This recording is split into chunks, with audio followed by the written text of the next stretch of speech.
Okay.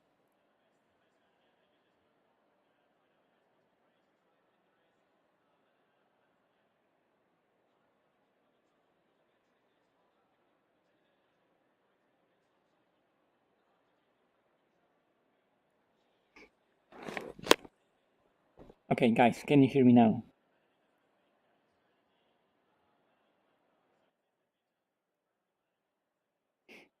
You should be able to hear me now. At last.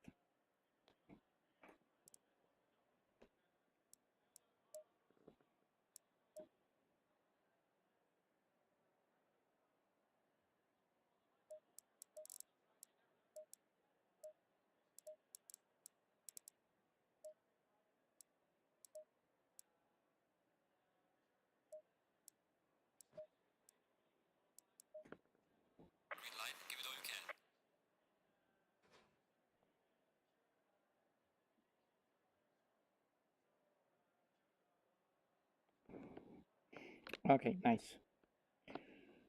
Now, why does my wheel doesn't work? More technical problems.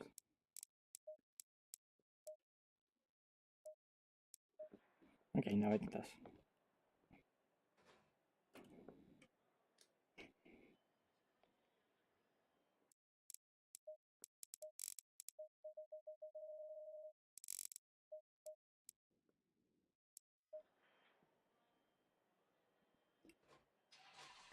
Nice, finally.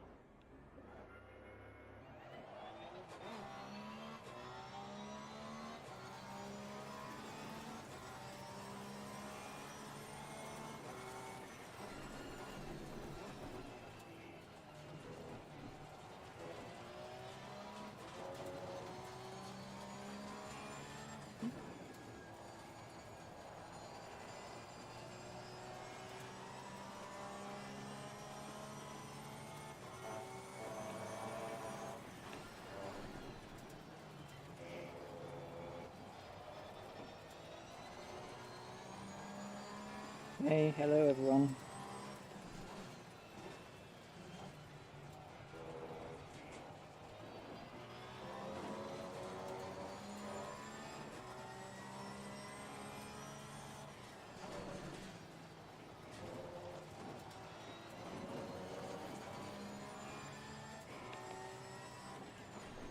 If you're asking about the car skin, this car skin, I made it by myself. It was actually my first livery that I have ever done.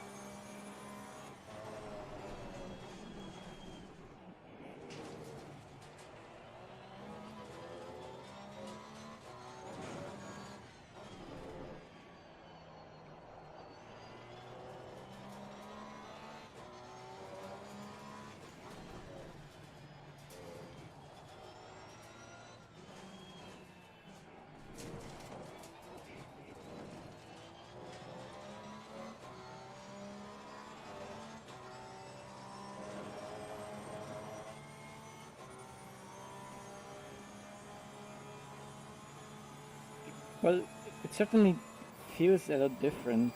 Well, not a lot, a bit different. It feels different, yes. But it's not like it sucks. With 2019 BOP, it's still a really strong car. In 2020 BOP, it, yeah, I think that 2020 BOP a bit overcompensated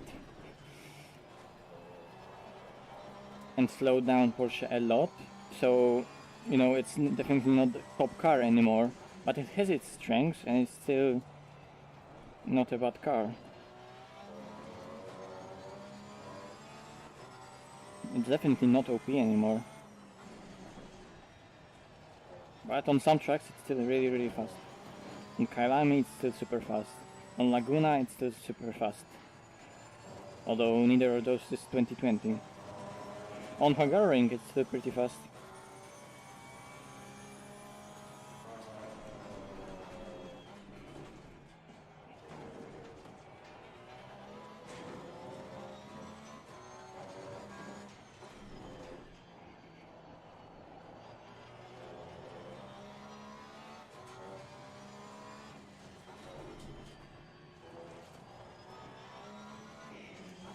uploaded the setup that was done way before, way back, before many updates, and it still works.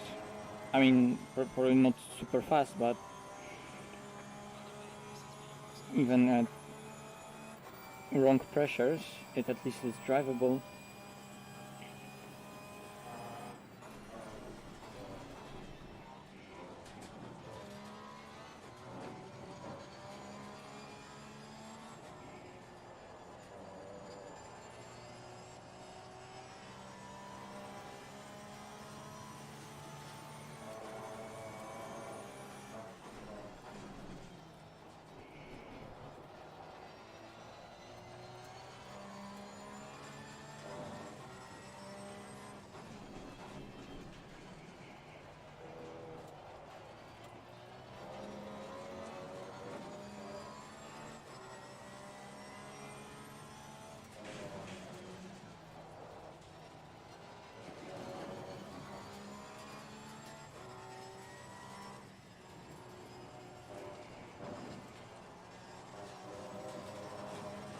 That was bad.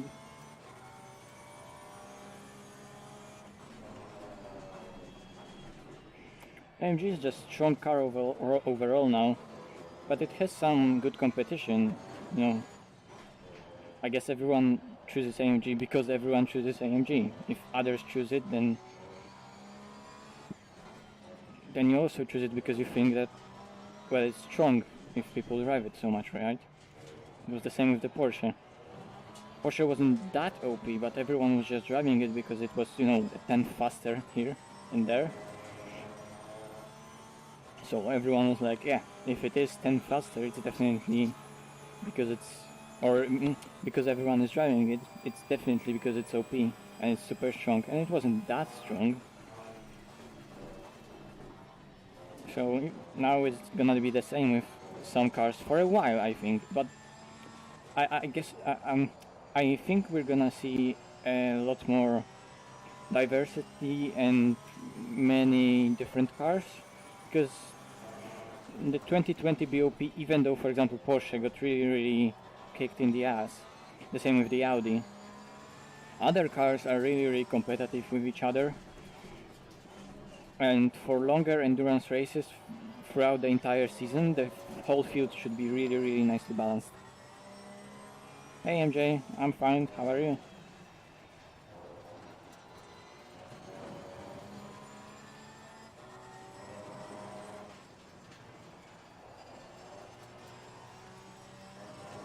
Jesus, that car handles so good.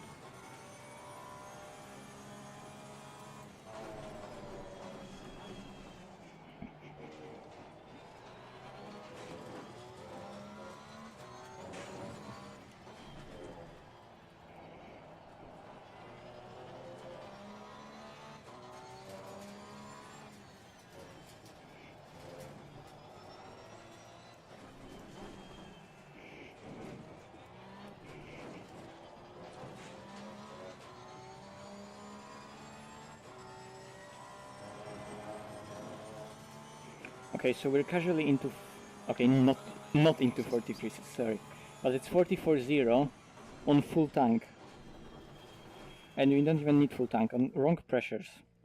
That's pretty nice. Well, I actually like AMG. It's a really nice car.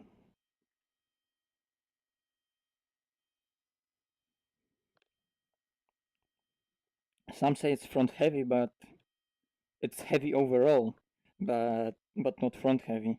The weight balance is actually quite almost 50-50. Like it's 51-49.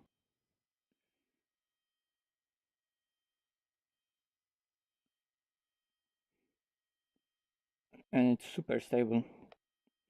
It just needs a different, like a lot of people drive it and it understeers just because you think it understeers, but you can drive it in a way not to understeer it, and then it's super balanced.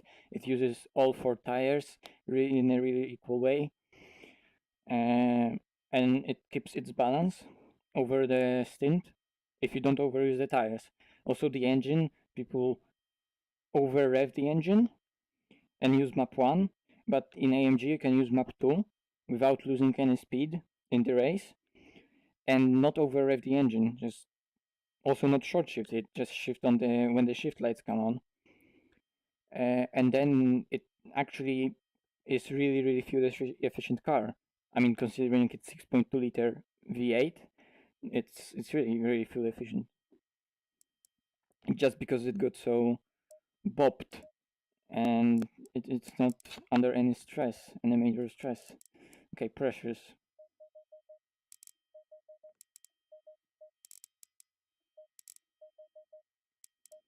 Actually, no, I'm not gonna change this.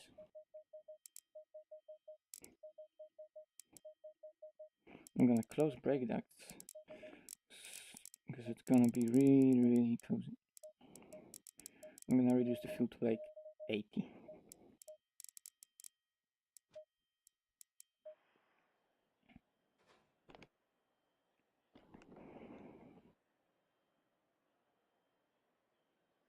Well, in Porsche you don't really need to short shift. Like in Porsche it doesn't make that much of a difference in terms of fuel and in terms of power. In AMG, short shifting, you know, rev lights come on what is it, 6,000 RPM or 7,000 RPM? I don't remember.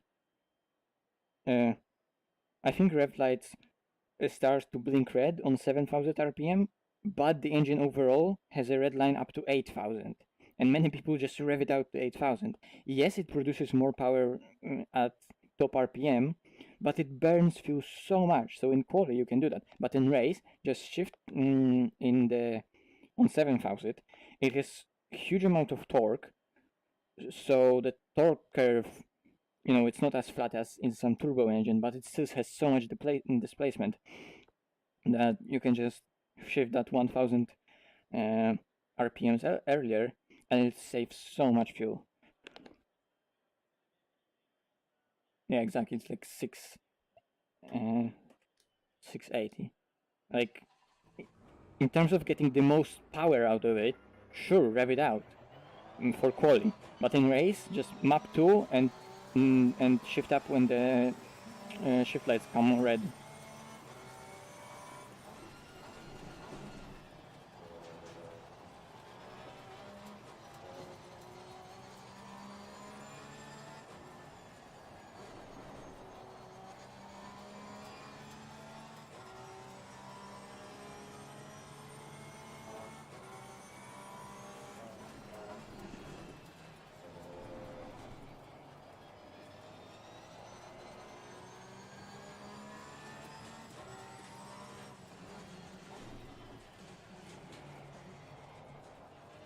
It's the brake balance I'm using. Oh boy, okay. 50.4.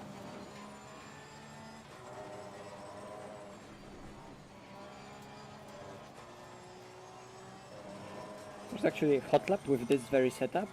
I mean, this is like the race version of the setup, so it has little tweaks here and there. But the setup is shared both on my Discord, and there's a hot lap with it, 41.9. On 2019 tracks, obviously. And here I'm testing also on 2019, because the race that I'm practicing for tonight, we're still on 2019 season, because we're finishing the championship that we started before 2020 season came out. So we're still using the old BOP. You know, we started the championship with 2019, so we're gonna finish with 2019. Is VR worth it for ACC? Oh yeah, definitely.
I, I mean, this car is so fast. I I wanted to do a stream and I wanted to test the setup because it's a setup from before 1.6, and I thought like, oh boy, it's not gonna work because it was so aggressive setup with, you know, really twitchy. Or when I was creating it, it was definitely twitchy. It got refined, but it started as a super twitchy setup, and I did 43.1 with 80 liters. Jesus. This is a fast car. It's still 2019 BOP, but it's such a fast car. And such a nice setup. 4 camber, 3.5, not much tow all around. Low electronics, DC2 was actually free, was working. 80 liters. Suspension looks like this. This is actually really interesting suspension. Like, I have quite hard front, but soft anti-roll bar. Hard anti-roll bar, but soft wheel rate. A lot of bump stop range. I was playing with that. I remember when I was creating this setup and Nürburgring setup, I was playing a lot with bump stop range. So I gave it just a lot of bump stop range, so there's a lot of suspension travel. It helps both in braking, because the car can, like, you know, it can dissipate some of that load. That load goes not into the tires. Like, some of it is taken by the bump stop range, and then it has just so much more play available. I can just play with the front so much more, but it's twitchy because it can lean on the front so much that the rear will step out. But it has really slow bumps, so when it does that, like, it leans on the rear really slowly. I think I got dampers from someone else, actually, and they're always like that. Not that much of a rake. 75 is like within like in the middle of operating window for a Porsche. Full splitter, not full wing. Brake ducts were fine. Pressures were also kinda fine.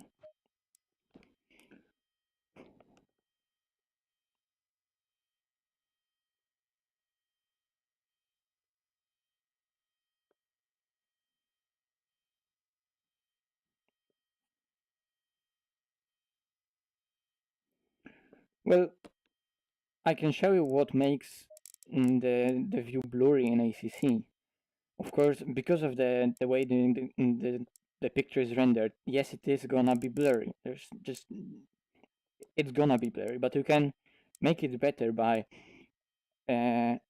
using advanced sharpen filter and a lot of sharpness filter overall.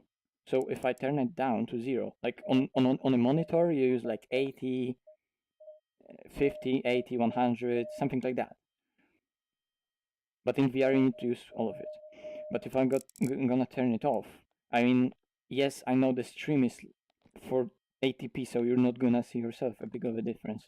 But even like this, it's so much blurrier. Like, now, I can't see the speed marker that's right there. Like, yes, I see the marker itself, but I don't see what number is there. And I put on the sharpening filter, and only is like doing, you know, sharpening what it is. It's not rising the resolution. Yeah, I can see it so much clearer. Like, I still can't make out the number that itself, but it's so much better. Look at those numbers there. How it's gonna be. They look like, for example, 8 and 9. They are so bad. 6, 8, and 9. They are so blurry and bad. And I'm gonna enable advanced sharpen filter and put all of the sharpening. Look now at 6, 8, 8, 9, 8, and 9. They are so much clearer. So much clearer. I don't know if you can see it on the screen, but I'm telling you, they're so much clearer if you turn that on. Also, I find that if you put the resolution scale low and then you put a lot of pixel density, it also helps with blurriness, especially for those things that are close to you. I'm actually not using this pixel density because I overwrite it with external Oculus app, so it's not 135%, it's like 150%. And you know, when we are driving on 90 FPS on a laptop while streaming, so it's not that bad.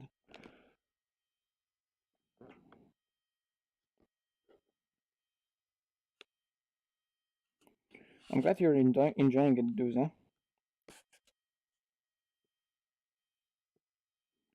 Well, yeah, ACC is just how it is. It is gonna be a bit blurrier, but at least for me, with the resolution that I use, and I'm not like pushing super sampling to full, because you know, it's just not possible for me. Uh, but I don't see that much of a difference in blurriness between different sims if I if I add this in VR in ACC. But then again, I guess it helps me at least with the resolution that I'm playing. But probably people are referring to like max resolution that you can use on a certain headset. Uh, because for example, in ACC I'm using more resolution to get kind of the same pixel, the same picture fidelity. Like for example, here I'm using super sampling like 1.5, but in original AC for the same image quality, I'm like using super sampling 1.2. You know, so I guess to achieve the same, I can achieve the same by turning this up. But if someone is playing at the highest resolution, highest super sampling possible, then this is gonna be a bit blurrier than other stuff. But you know, those complaints that ACC is blurry mess and you can't see anything, those are wrong. It just takes some tests with how to set up resolution, sharpening, and other settings to make it less blurry. And you know, I I I don't play it. I don't play the game that's more blurrier than others. For me, it's the same. Okay. Yeah, I'm just gonna do some more laps. I'm gonna see how tires will behave. 80 liters. Um, I'm gonna save this. I cannot overwrite it because I won't need the another run. I'm gonna restart the session. So the fuel calculation is reset.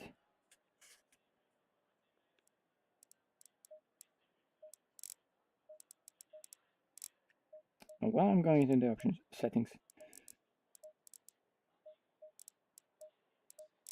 actually, is fuel consumption on? Sometimes I'm messing with the setting and I can change something. Tire enabled, limit tire sets, brake temperature enabled, damage rate 100. So it should be okay. All simulated. Okay.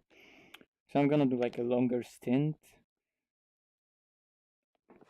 to just see if car changes some balance or anything, and then we're gonna try this in the wet. So like dry setup in the wet and see how it's gonna react. Because in actual visual races we're gonna have some chance of rain, so I want to see how the setup reacts. Green light, go, go, go. Wait, I didn't load it. Nice. Load. Okay, now we go. Endurance lights.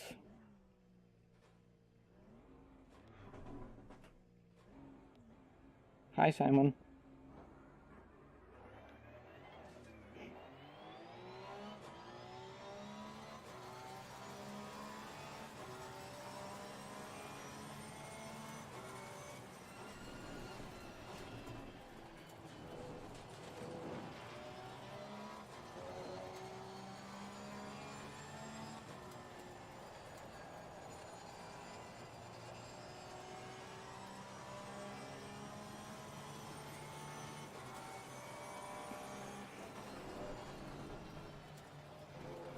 By the way, compared to yesterday and the day before, today I'm streaming on 480p compared to 720p, but on the same bitrate. So tell me how it looks. Like, I know it looks shit, but tell me if it looks at least a bit better than yesterday. If anyone has a comparison, can do a comparison.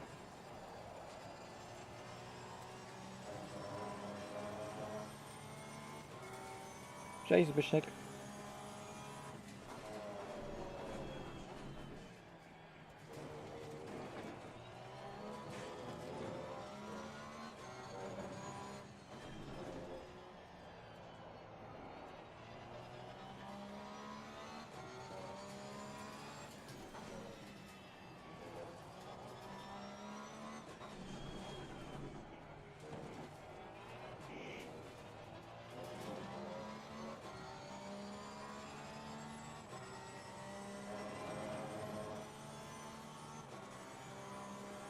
Yeah, that was my intent. Like, it is gonna be ultimately 480p, but at least the same bitrate, since the same bitrate is used, and I'm using like maximum bitrate I can afford to use. Like, while streaming, a rule of thumb is to use half of what your upload is to stream, and I'm using like more of 80% of what my upload is. So it's really pushing my upload to the limit. So yeah, while using the same bitrate, since the same bitrate is just trying to generate a 480p image, then there are gonna be less of those artifacts. And because, you know, I'm in VR, there's a lot of movement, those artifacts were really an issue.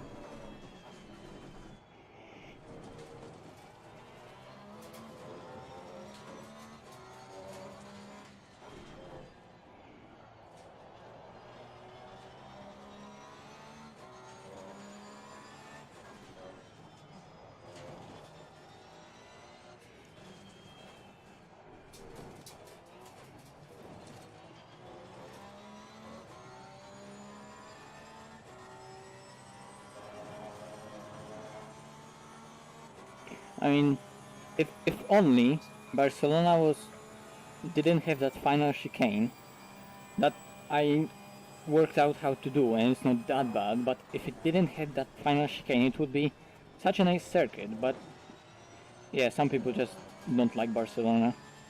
Some people like it, but it also has some haters, that track. I guess it's similar to like Paul Ricard, that some people think it's boring and it doesn't have really that much interesting racing, and F1 is boring here. But like GT3 racing, you can have such a good racing on that track with GT3 cars, with, you know, little sports car, little Formula cars. F1 is a mess here, of course, but it's the same with Paul Ricard. On Paul Ricard, Formula 1 it was a mess, and I think no matter what you would do, on Paul Ricard Formula 1 will be a mess. But in ACC, Paul Ricard is one of the best tracks to race on, and it produces such a good, you know, racing.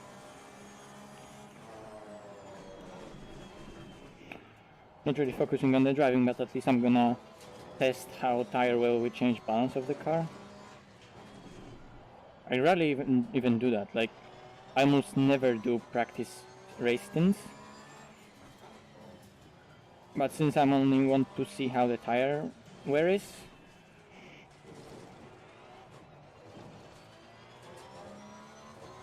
I'm just gonna do some casual laps.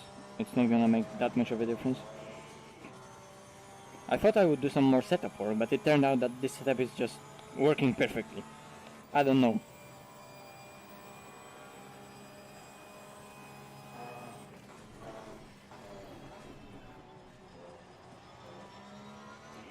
Also today it's not 30 FPS, it's cinematic 24 FPS. just because that's 6 FPS less helps my CPU a bit and also upload a bit.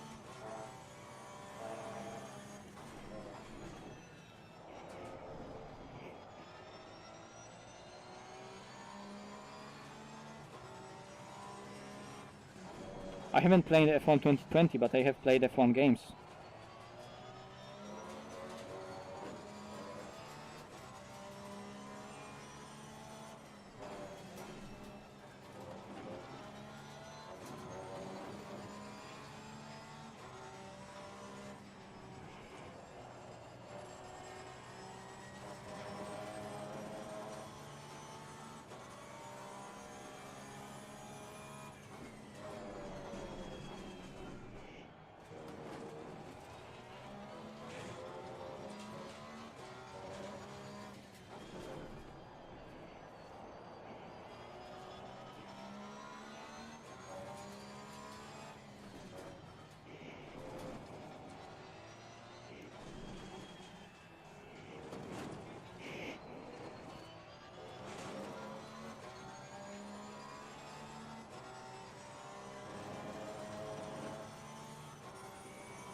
Again, 33-1.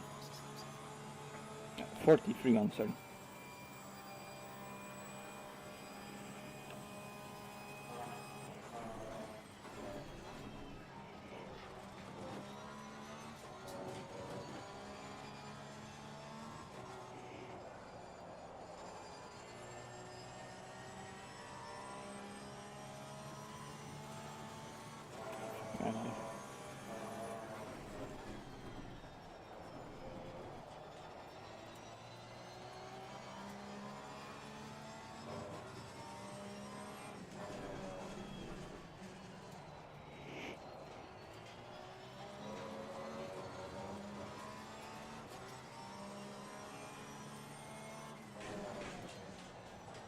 Oh, that was wide.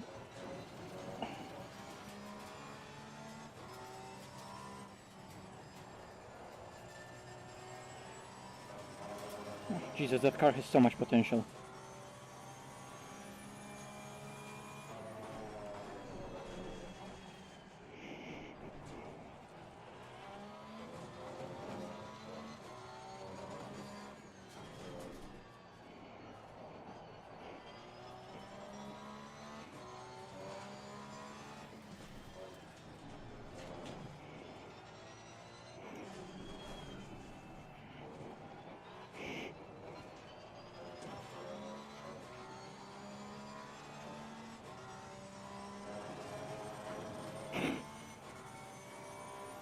Guys, this is race fuel. This is 60, almost 70 liters, 42.9. This is hot lap territory on race fuel.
I guess that was one wonder lap, because this one was half a second lower.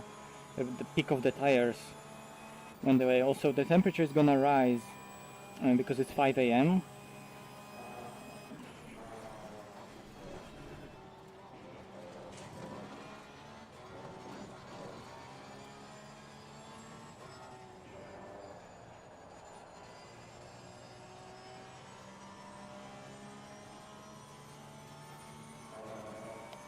Yes, those will be the conditions for the race.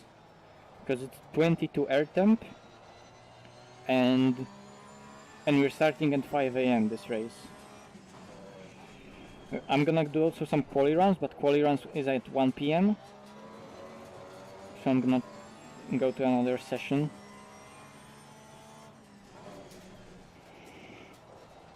Also maybe just on that one lap, tires were at really perfect temperature and pressure.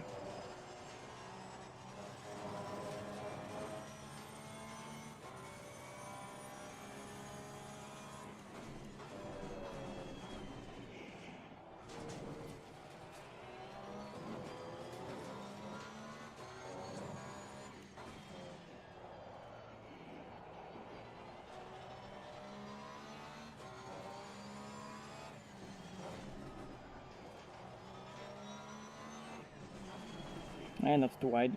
That's way too wide.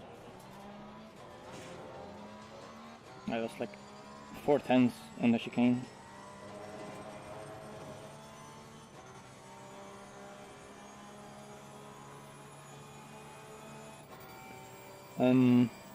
Yeah, okay. 60 liters. 60 liters left in the car.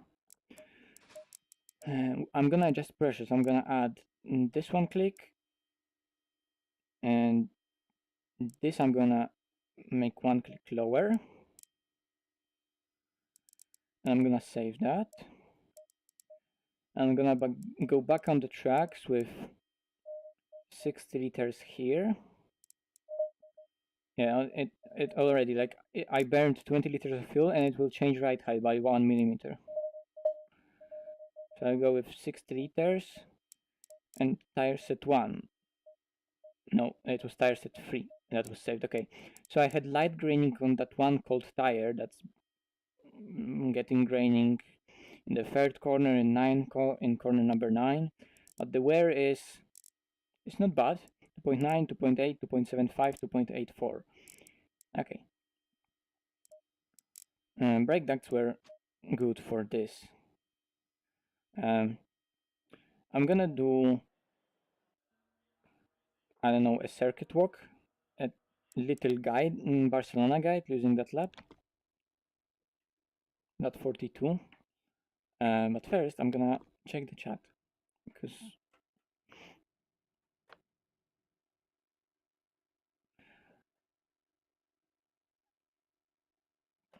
yeah, I mean, you know, real life is only 360p, so like this is a luxury for 80p, man. Why not no HD? I already said that. Yeah, on small phone it will look nice.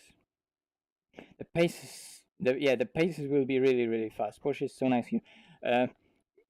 Cormac, we have, I think we're gonna have James Baldwin in that race, so I'm scared because he's gonna be probably in a McLaren, and McLaren Barcelona is really strong. But I want to win this race. If it's gonna be drive, I'm going for a win today. The same like at Paul Ricard. Yes, this is a 2019 BOP.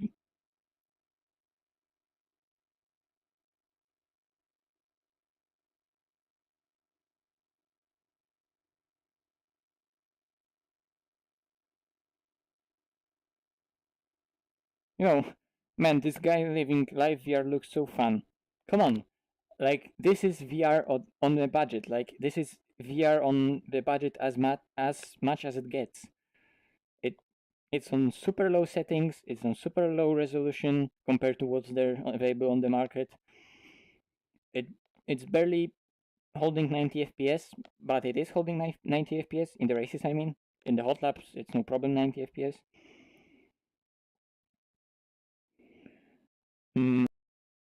Never is asking about probably FFB.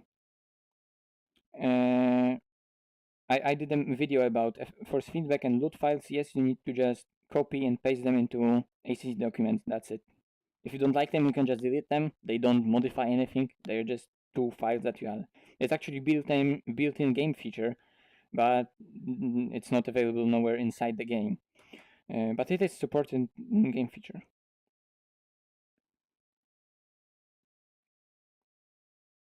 Yes, those are the conditions for the race. In actual vision, we have always, like almost always, average temperature ambient set to 22 degrees. And in normal races that we start usually at 2 p.m., we have like 25 air, 32, 33, 34 track temperature. But we are starting Barcelona race at 5 a.m. So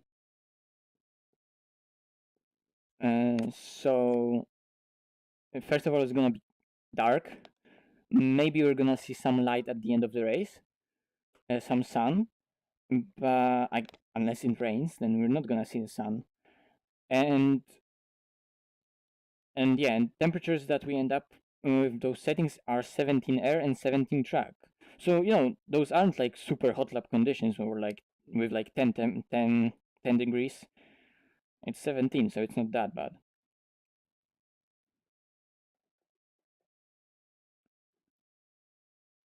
Yeah, I can just hope that that James didn't have much time to practice. But I raced Baldwin once when he also was like in one actual vision race with us. When he joined World Tour for one race, he also picked the Porsche on Nürburgring, and we had an amazing fight. I managed to win that race, but he had the pace. Boy, he was flying.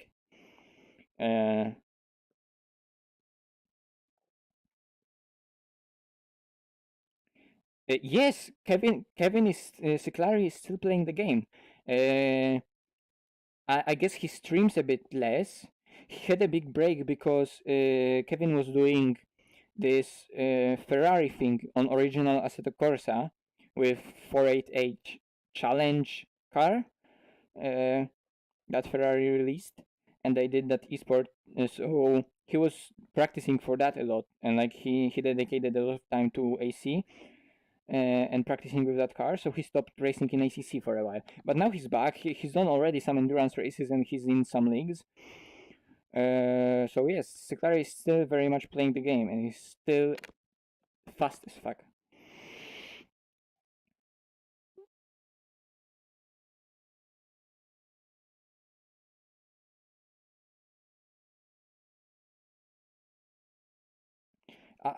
I heard that after 1.6 and after 2020 BOP, I mean, we're still on 2019, but somehow the original Ferrari got nerfed like a lot, but the Evo is so good. So yeah, if we're gonna go into 2020 BOP, the Ferrari seems to be a really nice car overall. Although again, in 2020 BOP there are so many nice cars overall. Unfortunately, Porsche is no longer a nice car overall. It's still a really nice car, but it's not up there with others, which is a shame. But I guess with some setup work and some, getting used to the new handling on new tires with that car, Porsche can still be really fast on certainly on some tracks. I mean, on Spa it will suck still, but it always did. Okie dokie. Yeah, I said I'm gonna do a little track walk, so why not? Which lap was that? That was 120, 142.9. Also, there were some imperfection in that run, but this was 43.1, and this was 42, 3, 4, 6, 8. That was the lap 5. So I'm gonna go for lap 5. And why is this here?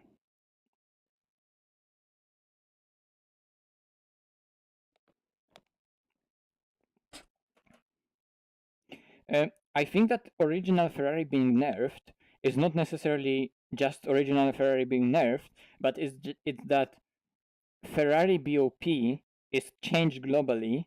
So Evo, like Evo BOP, is Ferrari BOP. It's just that Ferrari that's non-Evo Ferrari just struggles because it doesn't have Evo upgrades while still being as restricted and the same ballast as Evo cars have. I don't know. That's like my prediction. So don't quote me on that. But I heard Punky somewhere saying that in real life, for example, AMGs in sprint rounds in GT World Challenge sprint rounds, like all AMGs had global BOP. So both Evo and previous AMGs had the same BOP. I mean, I don't know if that's true, and I don't know how it is in BOP in ACC. I haven't checked all the BOP. I haven't driven all the cars, and I haven't checked their weight in Motec. But I guess that may be a reason. Okay, let's go through that lap, because I also want to see how it was. Wasn't really that focused on the lap, but it turned out to be really great.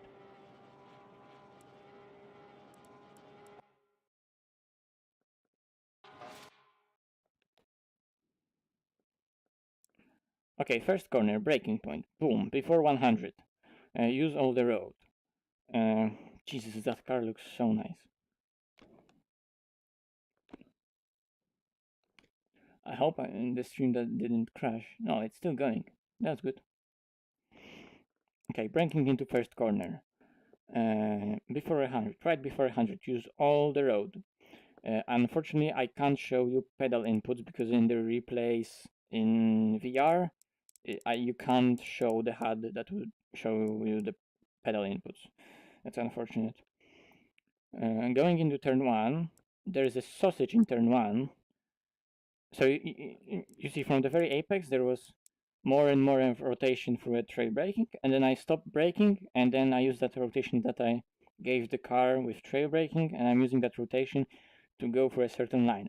And the line that I pick is the line that this sausage right here, that needs to go between two wheels. So to maximize the track width, you can use that curve like this, and you'll have one tire on the inside and one tire still within track limits.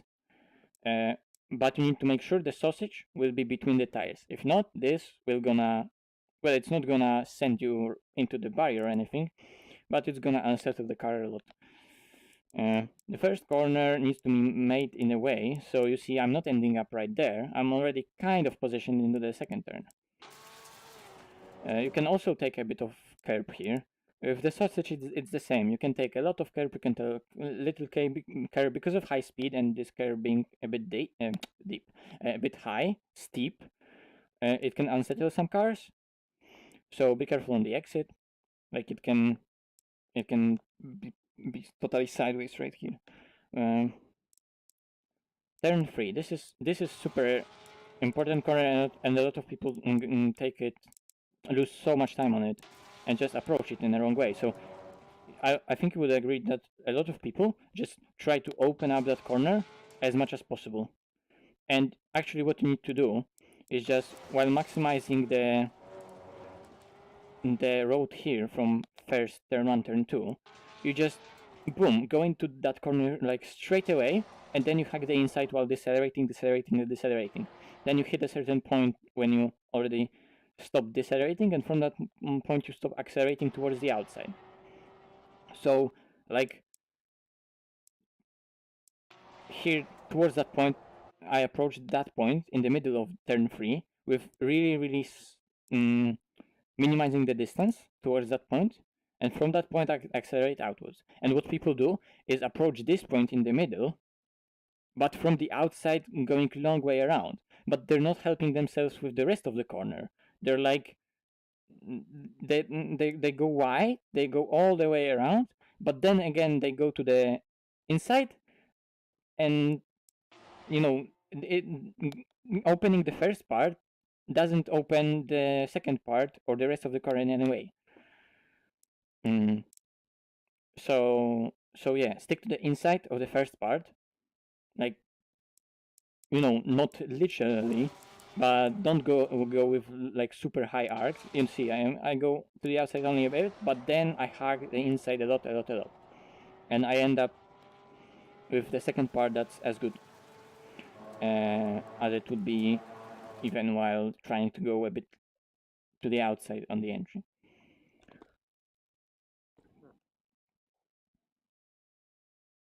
No one is typing anything. That's weird. Can you still guys hear me? Can you still hear me, guys?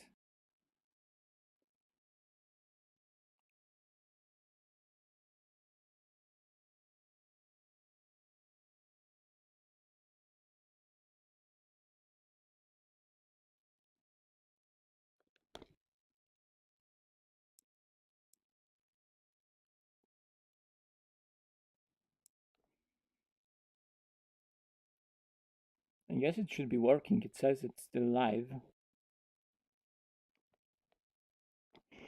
Okay, yes, thank you.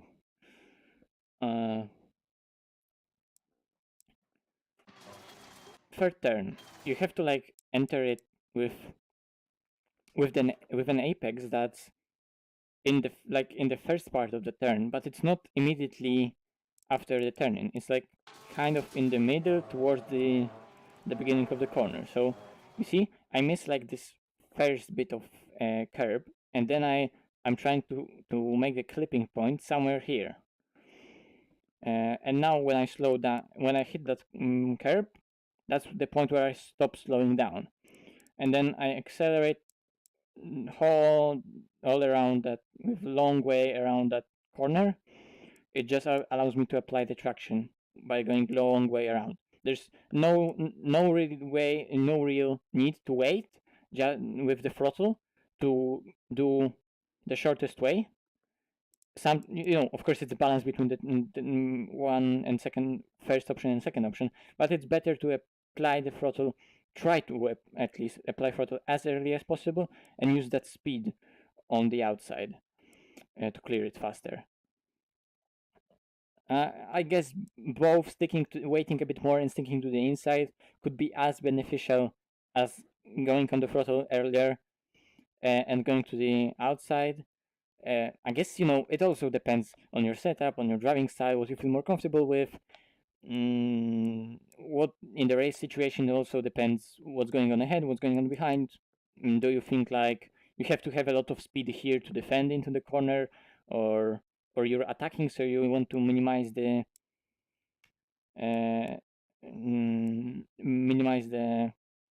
the distance to at least try to get alongside.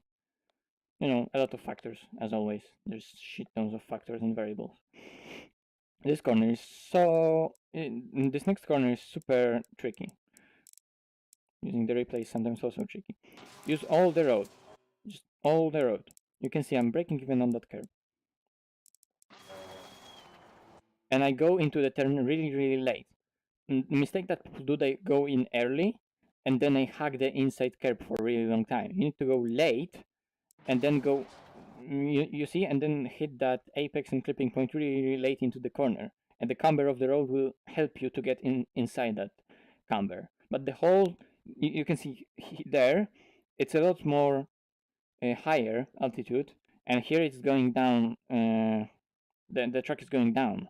So even though there is some camber that is gonna help you, at the very entry you're gonna struggle because the car is gonna try to understeer for a bit, but then it's gonna hug the curb, the camber a bit.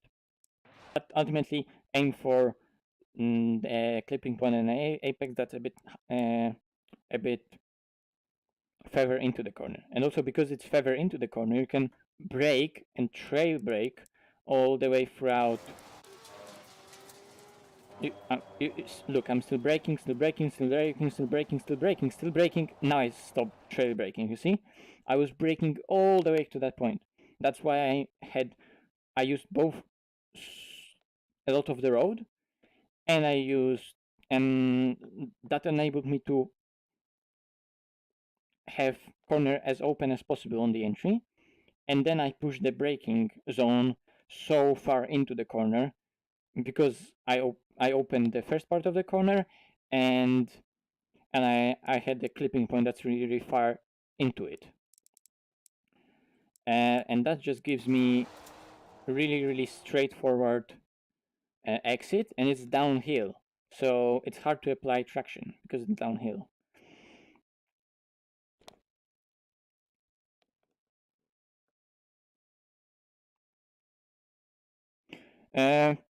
No, those aren't necessarily Porsche lines. Some cars, like with some cars, it will be better, of course, to go for more of a V shape on some corners, and for others, it will be better to go with like more of a smooth arc.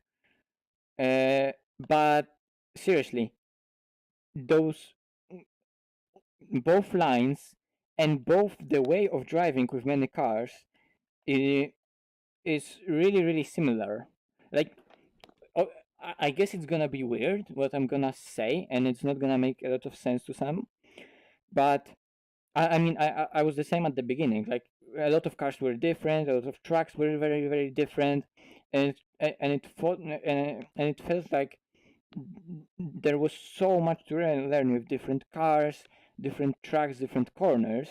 But like the more I know about driving and the better I understand it, like if driving on any track, on any corner, on with any car comes down to the same principles and the same way of thinking about driving and way of thinking about finding the speed for the corner, with no matter the car, no matter the car, no matter the sim, no matter engine layout, no matter the drivetrain layout. Seriously, like the better I got at sim racing, the closer different sims got to each other.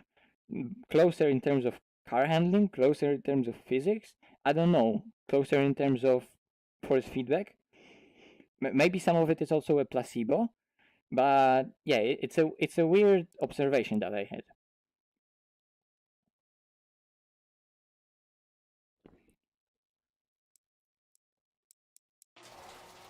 Yeah, so I take the late apex. Let's see the corner at full speed. So using all the track, wide, late apex, and now applying the traction while opening the steering, you see? And I'm also opening the steering. Here already I start opening the steering, so the car applies traction really nicely. You can see already I'm pointing the car more towards the outside, but it's done in a really controllable and smooth way, so I can be really precise with it. You can see this is track limit, like where the black and white is, this is a track limit. If you're on the green stuff with the wheels, it's no longer, it's already track limit. So even on this exit, you can get track limit warnings. Even though you think, oh, I mean, why would you get track limit warning on a corner where there's a gravel on the outside? That's because this curb is a track limit. This is where you need to be. So you need to keep at least a bit of left side tires on the curb. But you know, it's probably like only a part of a tire is on the curb. Like, like yeah, exactly. Like, look, compare how wide the tire would be. Like almost like the whole arch of the car. So only a part of a tire is on that curb. You see? Probably hard to see on the stream. It's weird. You can see, look, you can look at yourself in VR. Technically, it's like second person view. You have first person view. You have third person view where you see some car, but you also have second person view when you see yourself. Okay.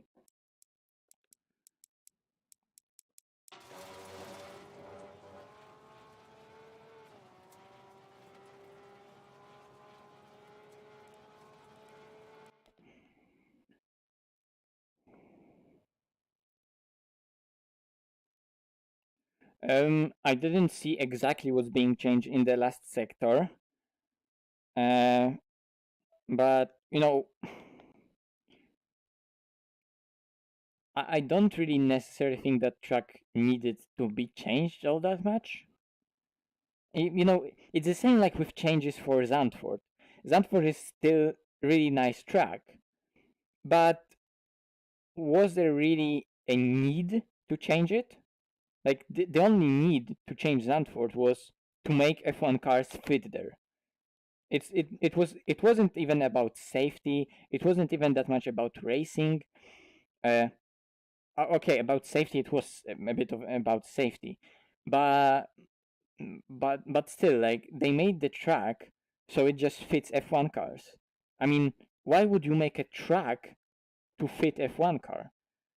You know, the track should be the challenge for the car and the driver and the engineer to make it work on such track, and there are different types of tracks.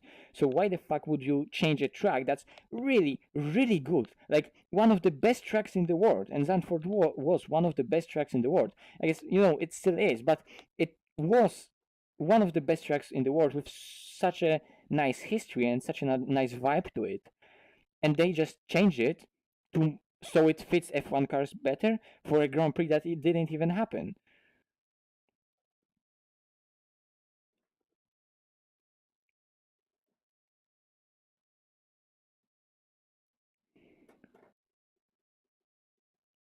Yeah, it was and the same was done with Zandvoort. They done some of those slow corners more flowy with again higher minimum speed.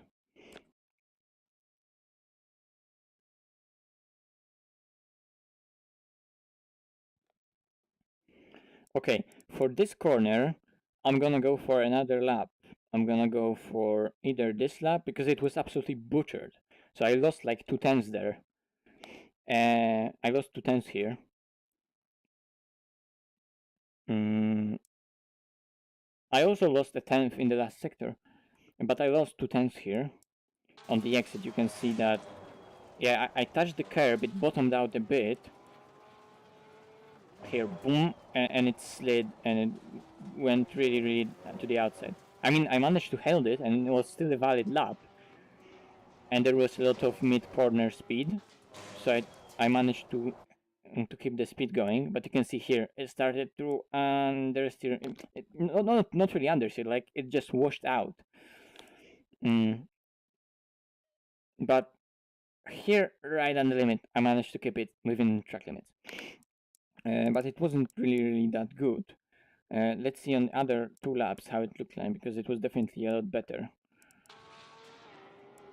So breaking into it, not jumping, having that hairpin already accelerating, that was way better, way cleaner. I think this was even better, a lot of speed in, not even touching the curb. Yeah, that was really good. Okay, so let's use this for this turn. So again, use all the track. Look how before I'm gonna touch the brake here.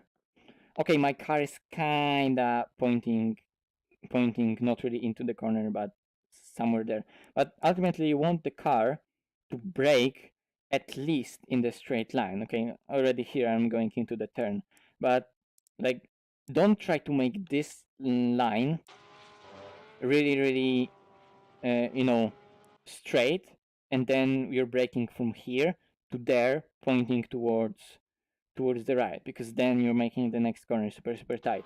Go to the right early, so you're just minimizing the turning that you have to do for this corner, and you're minimizing the radius of the corner. Here the apex is also quite late, so you can see only here. I hit the apex here, and I here stop decelerating. So I stop braking. Where is when I stop braking? Here start braking. I trail brake a bit, not too much, because the car can really snap here. So you can't do much trail braking. You need to let off the brake so it stabilizes the car. But then I use that turning that I gave the car, and I'm probably now already going on the throttle because I got the sufficient turning and the apex was just late. So now it's about just getting the feel of how the corner is to really use the whole track. But you can see that right now the first part already ended. Like, the second part is just trivial going straight. Here already car is not at any limit, and you know it's again about the same how it was about really controlled placement of the car, like here at the edge of the curb. It's exactly the same with here. Imagine that this corner ends up like, uh, you know, like imagine this corner will have this curb right here at the exit, like this straight, and it ends and it follows like a straight line right there without this next corner. Imagine this is like more of a tight corner, and you need to just accelerate towards the outside using the whole road. It's what you do here. You need to like separate it into corners and into like easier to understand corners, and the whole track will just get easier to get your head around. So I'm already opening the steering towards that curb, And then because the track goes to the right again, I just, change a bit of the line towards the right. But the corner is already ended, finished, like already here, when I'm already confident that I can easily open up the steering towards that curb and use all of it. And because I'm opening the steering and the car is no longer at the limit, I can precisely point there and use the whole track because I'm so much more confident with it if it's not at the limit. And since I'm opening the steering already, it's no longer at the limit. So if you're gonna make your exits, so you're opening up the steering on the exits, it's gonna be so much more controllable and ultimately consistent and faster. Turn 9. That's not an easy corner, right? Okay, let's see the chat.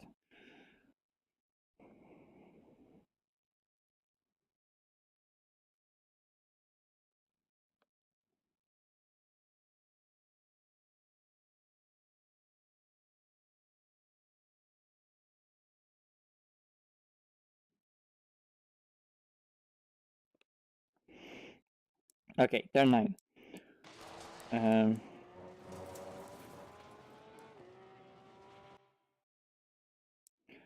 Again, like I said, every corner ultimately is the same. It has apex, it has entry, apex, and exit. And you need to slow down towards the apex, and from apex accelerate. And even turn 9 is literally the same. So you need to look for where the apex is, decelerate towards that moment. Of course, with such high-speed corner, you need to be stabilizing the car on the throttle a bit, not brake too much, not to move balance towards oversteer too much. So you need to keep the car settled, but you have that apex, you're timing the entry correct, so then you're slowing down and going towards the apex, and then from the apex you're going towards the outside, just accelerating and releasing the steering. Again, you can see that at the very exit, look how car behaves at the very exit. Oops, that's a bit too fast. Go back. Look that here it looks like, oh, it's at the limit, oh, it's at the limit, it's gonna go wide. And then at the end here, it like starts to decrease its rotation and like starts to here open up the corner, like straightening it up at the exit, so it's a lot easier. I know I guess it takes again a lot of practice to get the feel for that, but you need to make your corners to open at the exits. So we have great exits.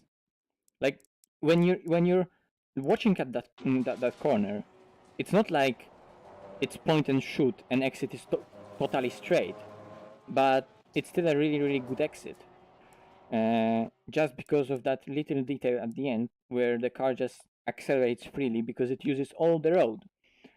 And again, it's like really tight where it is on the road. Okay, final sector. Let's go.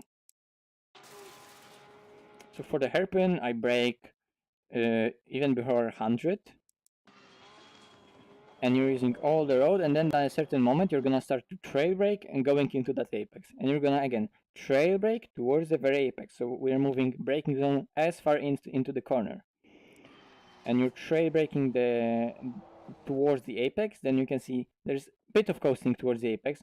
You can never be 100% accurate. Plus it's gonna be just dangerous if you're gonna risk so much and inconsistent. So I mean, there needs to be some degree of wait, we're going through wrong lap. We should go back to lap 5. That was ultimately the fastest, but it's gonna look almost the same. So apex and opening the exit, yeah, almost exactly the same. Okay. Braking before 100, trail braking towards the apex, stop braking. You can almost already hear me start trying to accelerate as soon as possible. So I'm braking, trail braking, stop trail braking, clipping the apex, and already trying to accelerate.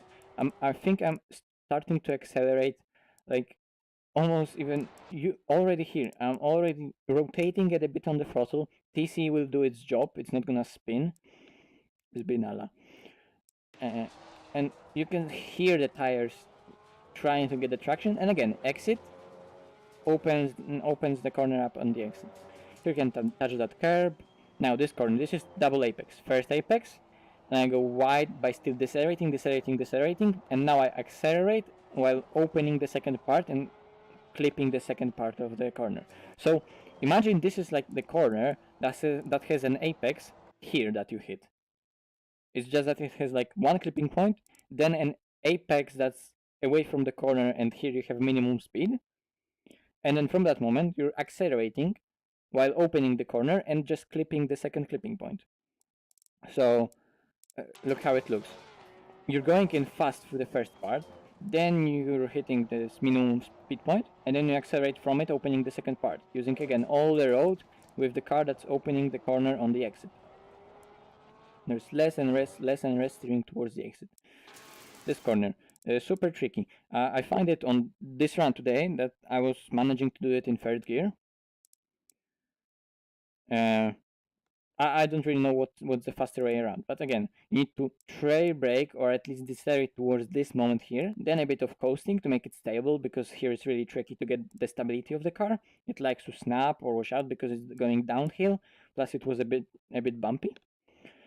But then you can again accelerate towards the outside.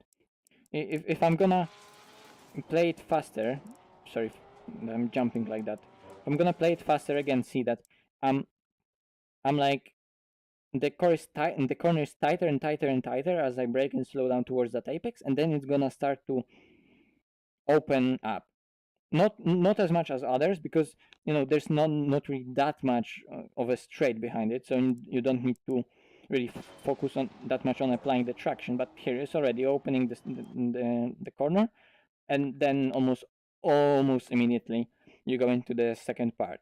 The transition between this previous corner and the chicane, there's almost no strain between them. If you're gonna use all the road on the first corner and use correct line to to the first part of the chicane, there's almost no strain between them.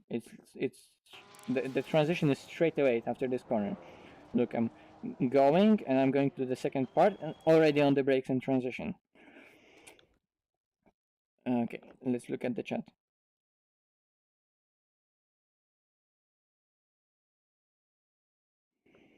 Nice, Pierre. I'm happy.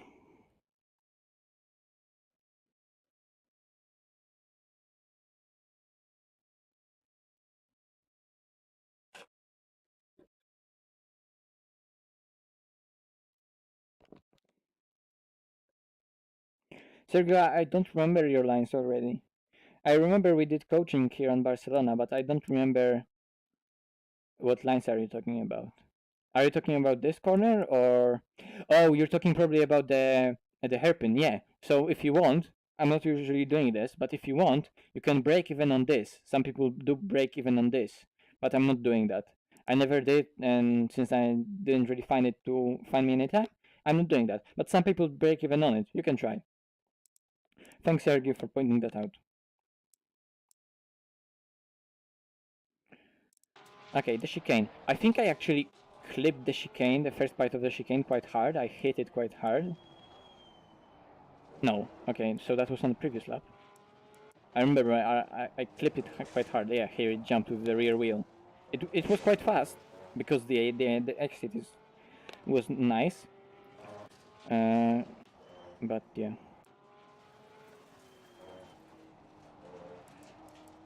How it looks like on this. Yeah, you can listen to the engine throughout the chicane. First of all, second part of the chicane is so much more important than the first one. But since it's a chicane, to do a second part correctly, the first part also needs to be done correctly. But the second part is more important for gaining your speed. So don't try to gain time here.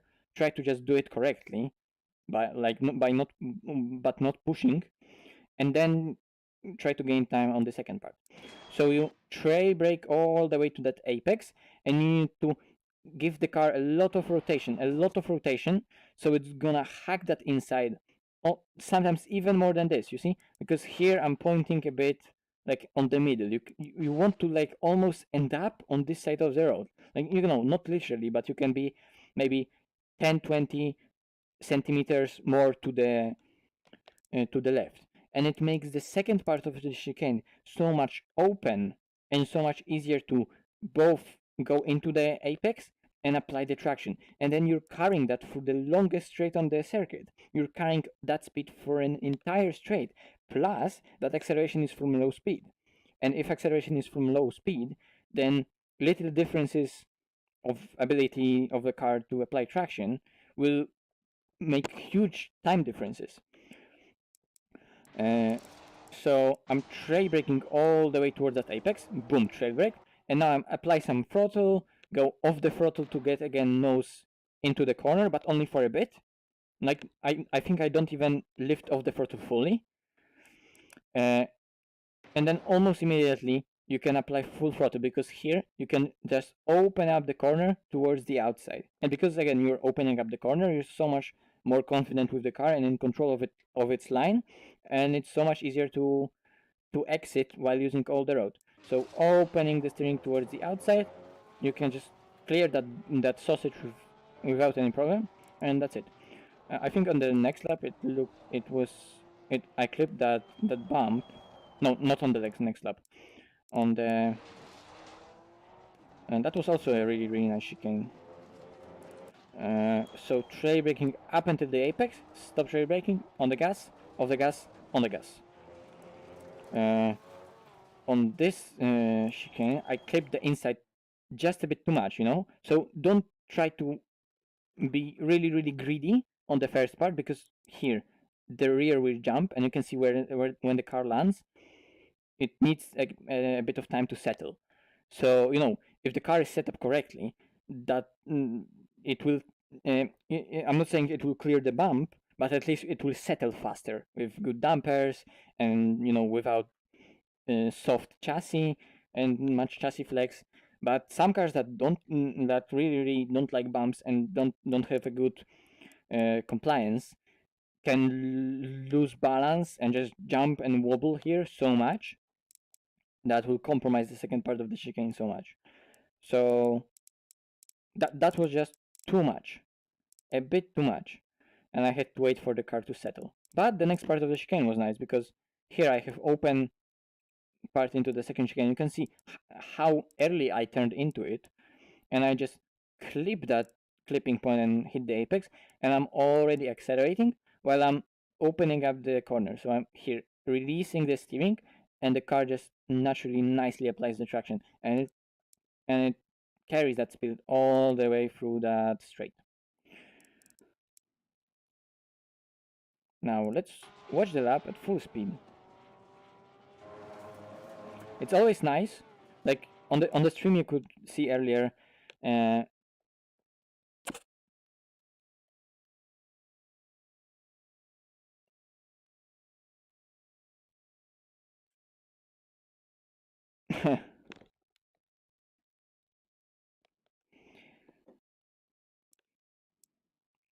Yes, CIA is gonna log the stream. FBI, open up.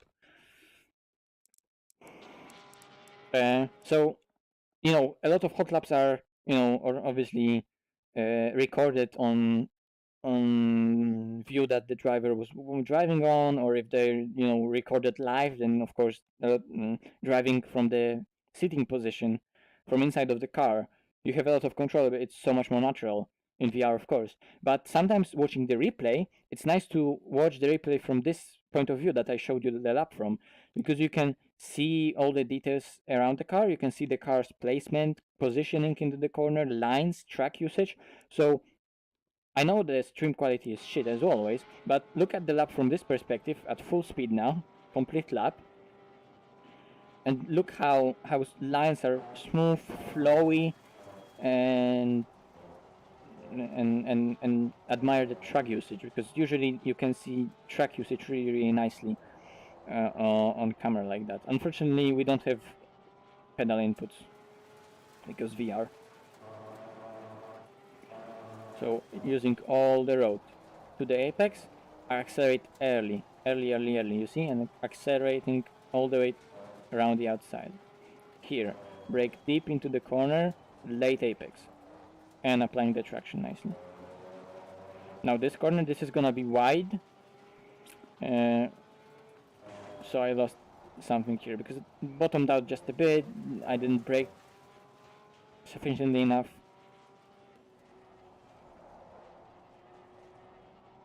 All the road, use all the road.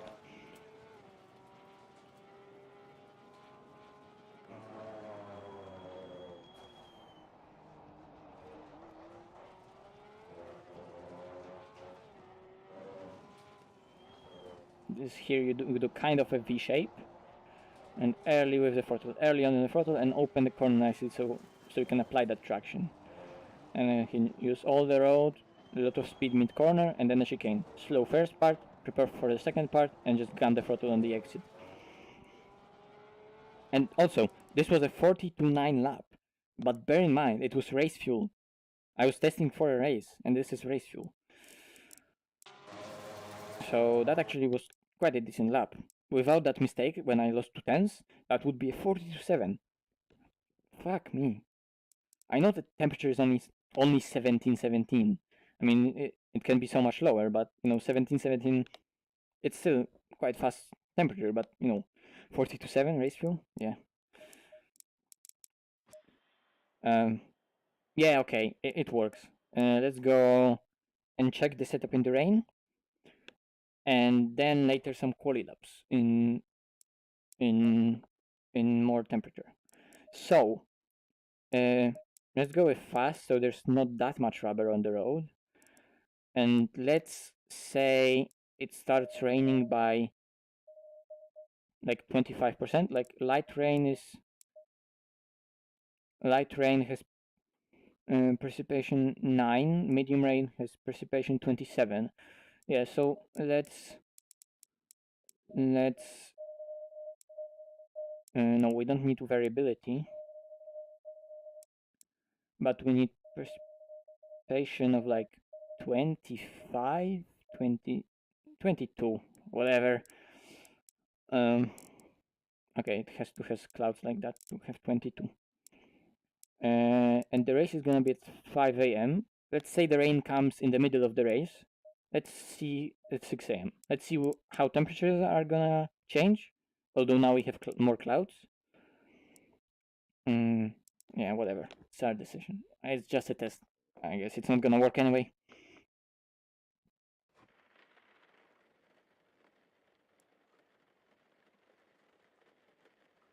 What do you mean in Poland you can't have bad internet? Can you see that stream? Yeah, exhaust in the Porsche is amazing. Come on, no hazard.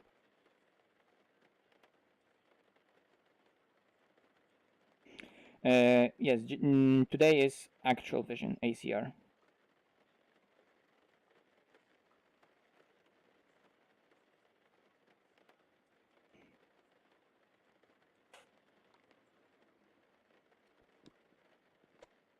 Thanks, Simon. What is becoming a meme? Okay, greasy track already. I mean, on mouse. Let's load that setup. So it's gonna be loaded with slick tires on. I'm gonna do a lap and pit for wets.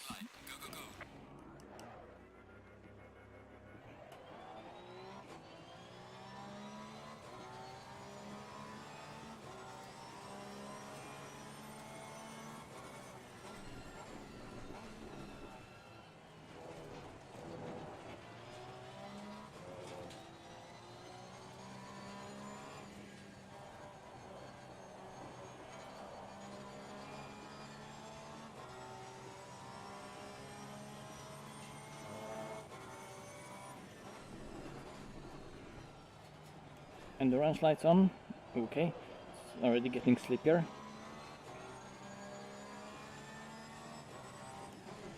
Breaking off the racing line, crossing racing line, and applying throttle on a straight line. But not on the curb. Don't do that. Now I need here on the racing line on the braking to stop twitching. Now with every second there's more and more water.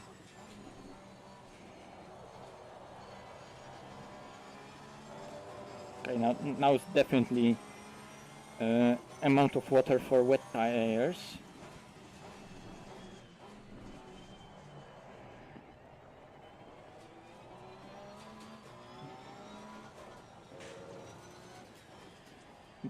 Remember, this is fully dry setup, so it's gonna kill me on wets. But I want to know how much it's gonna kill me. So if I'm gonna see any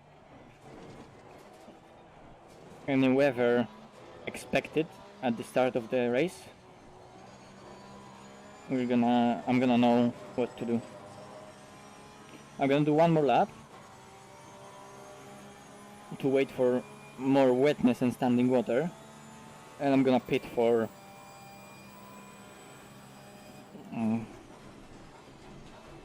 I don't know what pressures to put in. It's still 17 degrees, right? 17, yeah.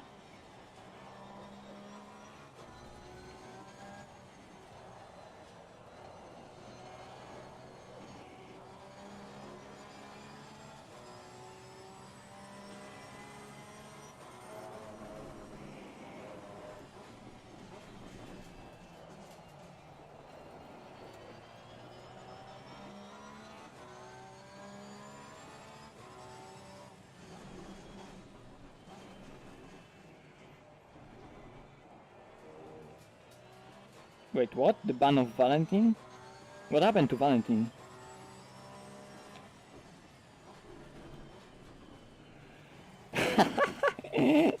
Oh, poor Valentine. I mean, too young to go into to racing ACR.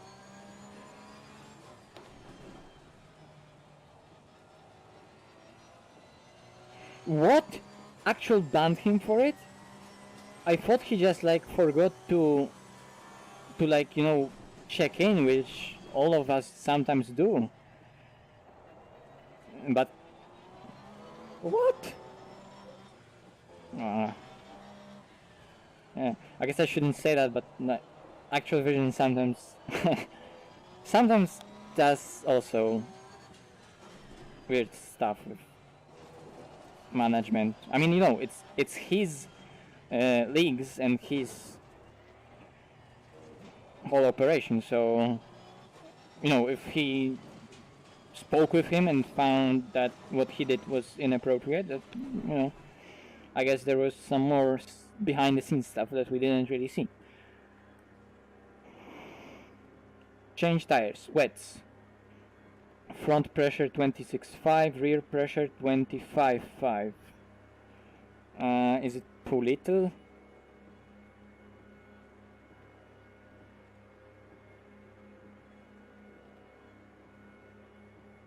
Let's do it like this. I don't know.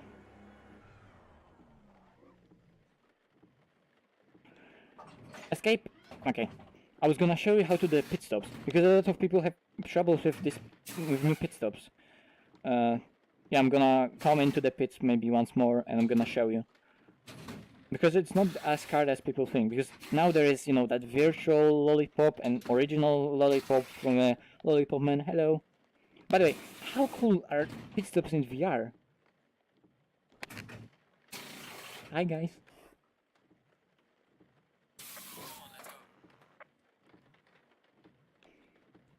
Oh boy, okay, let's go.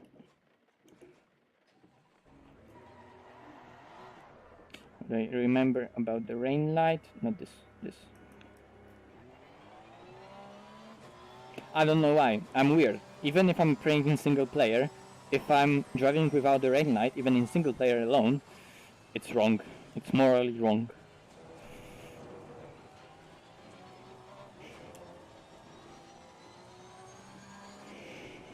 Okay. Yeah, it's snappy, but I need to let those tires get up to pressure.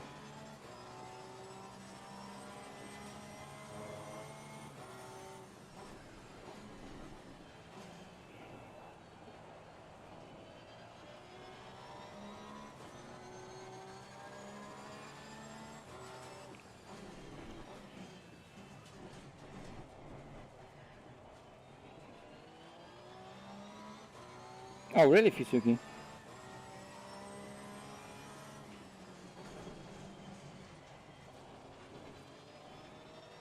Yeah, it's super responsive now. You know, that's always the case. Look how it rotates almost by itself. Still low pressures, that's why.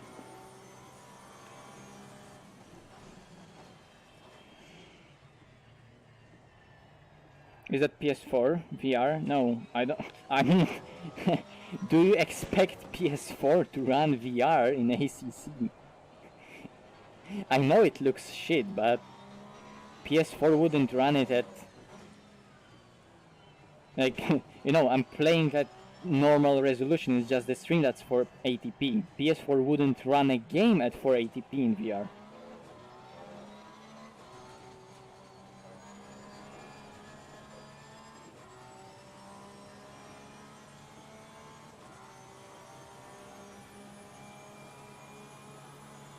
People, you mean Jar Jar?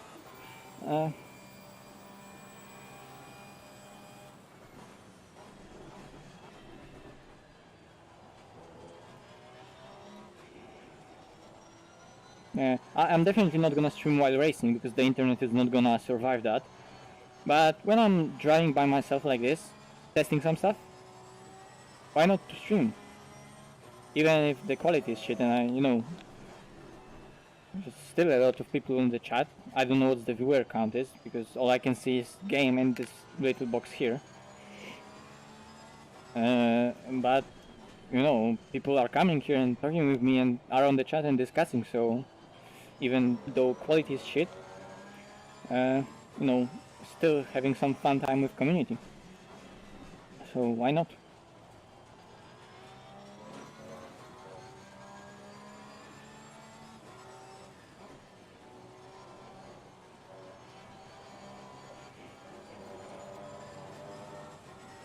If I had to race like that, I would survive.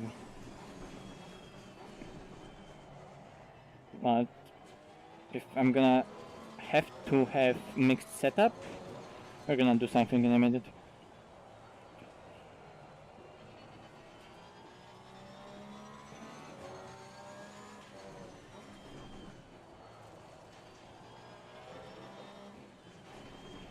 But it's immediately very easier to drive on proper pressures, so remember, get the tires up to pressures, like really up to pressures, to the correct operating window. If they're wrong, then change them and try them with correct operating window, and only then do rest of the adjustments.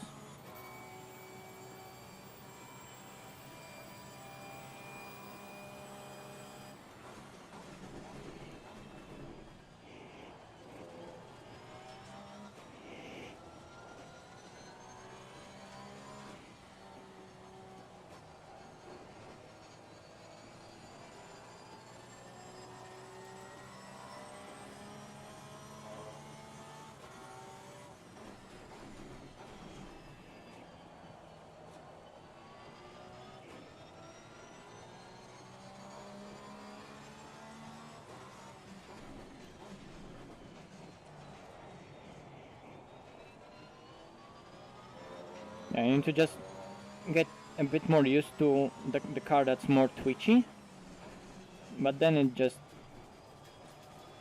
just like driving with more rake and a lot less wheel rotation, or, you know, more or less steering ratio.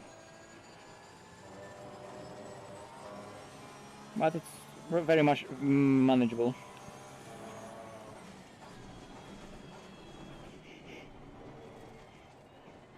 I'm actually surprised how manageable it is, considering it's a Porsche.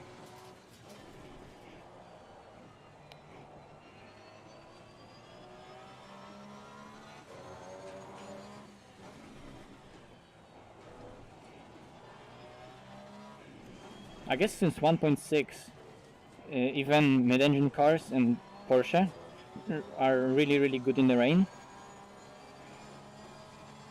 Or definitely more manageable and have more... they're just able to drive in the rain, even even on dry setups. Well, as before, front-engine cars were so much more superior.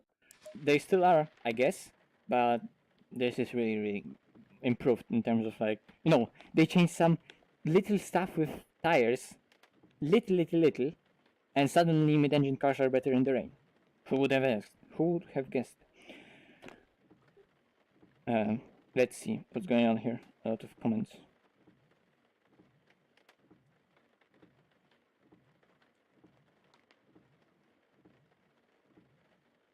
VR for longer stints, it all depends on the person. Like, you need to test for yourself. I have no problems with longer stints and longer sessions in VR, but some people can have those problems. So it's also definitely takes some getting used to driving in VR. So at first you won't be able to do longer session with it, but the more you use it, the more comfortable with it you get, and like your brain is more confident being in VR environment, let's call it. Exactly, like Sergio said, absolutely fine once you get used to it. But first you need to get used to it, but it's worth it. Yeah, triple stint buffers. I remember that. That was quite nice in VR.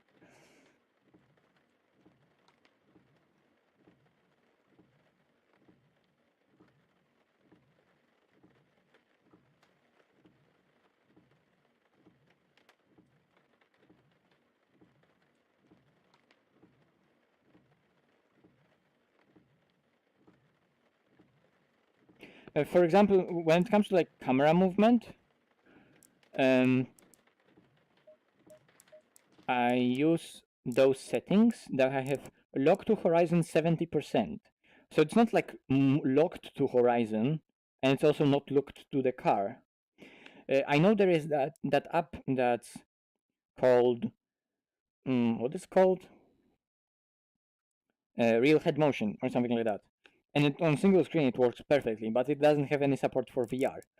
So I need to do with what it is here. I don't use that much of movement, and movement is like only up and down when car hits a bump. So I make that lower, and I use like 70, sometimes 50% of lock to horizon. So I have, it's like balance between the world moving up and down so much and me moving and me being stuck to the car. So I'm not fully stuck to the car, so I can see the car rolling and pitching a bit. But it's also not like I'm going down the hill, but I'm still pointing straight and down the hill, and the truck is going there. You know, it's not moving up and down like this. Sorry for movement. I guess it's weird for you, but you know, it's not moving up and down so much. It's only a bit of this pitch and roll.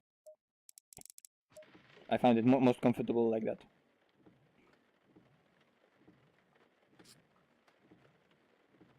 Yes, yes.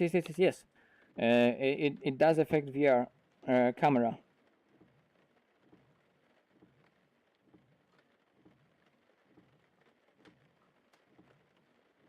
Man, why are you spamming so much? I don't know horsepower of this car. I guess it's like 525 with restrictors.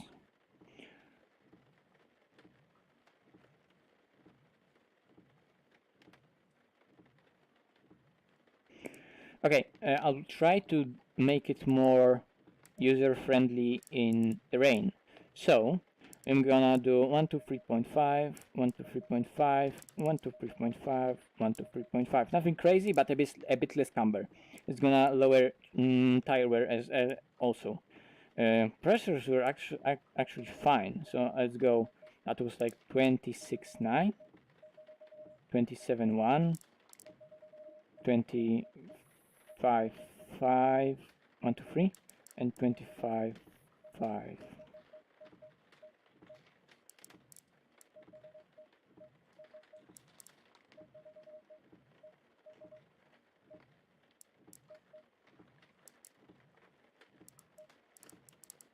I'm gonna make it full wing and 2 millimeters here. 2 millimeters, yeah, let's do it 2 millimeters. And less anti-roll bar, like this. Not much, but always something. And let's see how it goes.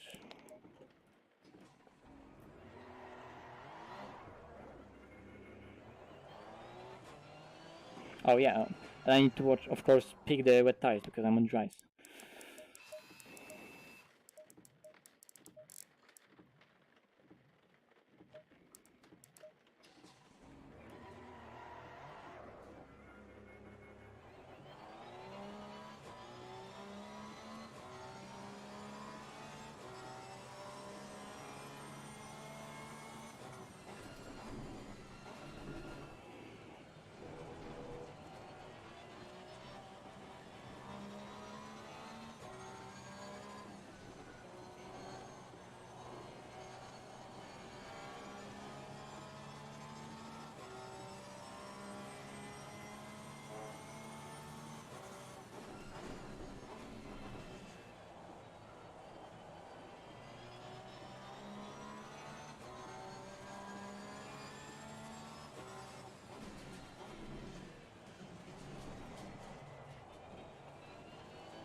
For VR in ACC, CPU has loads, like, it's super important. CPU is super important.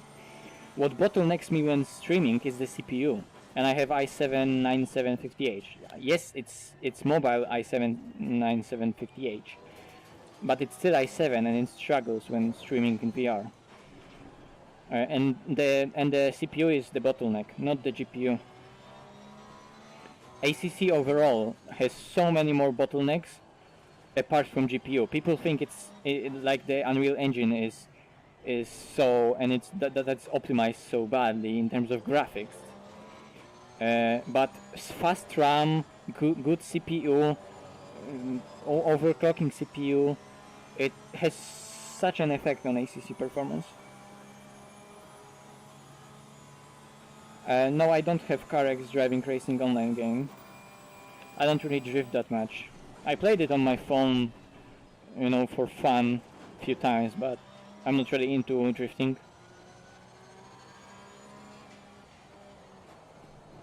Not like I dislike it, I'm just not really into it.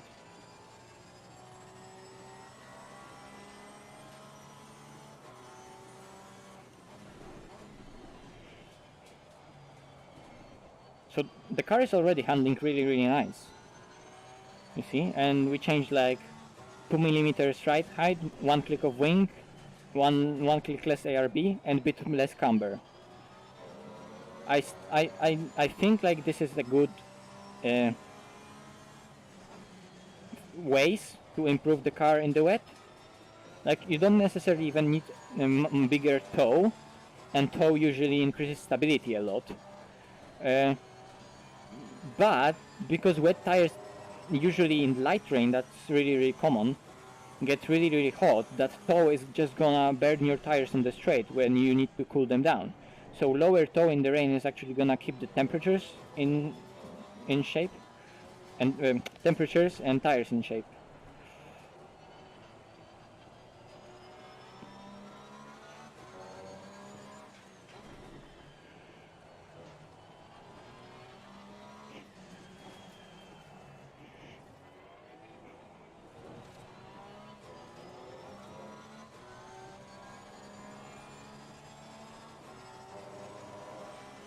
Whoa, like it went through last corner with like this.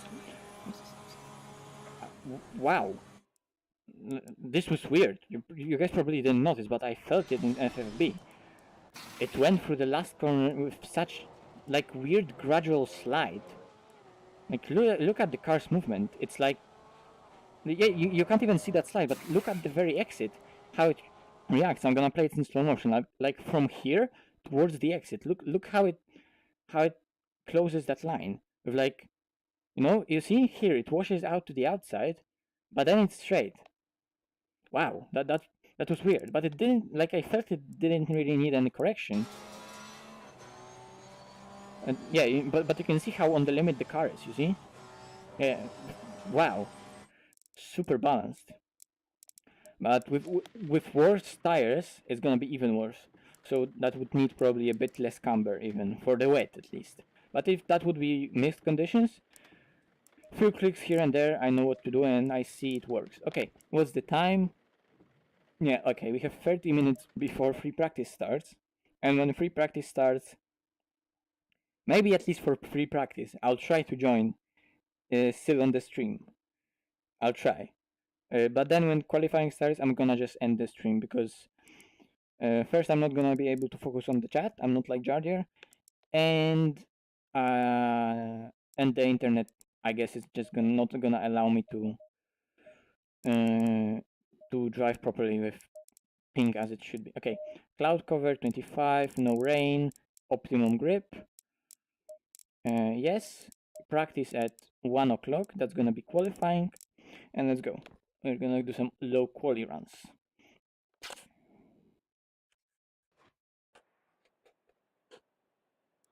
Oh, you're Pakistani, nice. I'm glad that you're enjoying my driving. I'm really enjoying my driving as well. Why are you?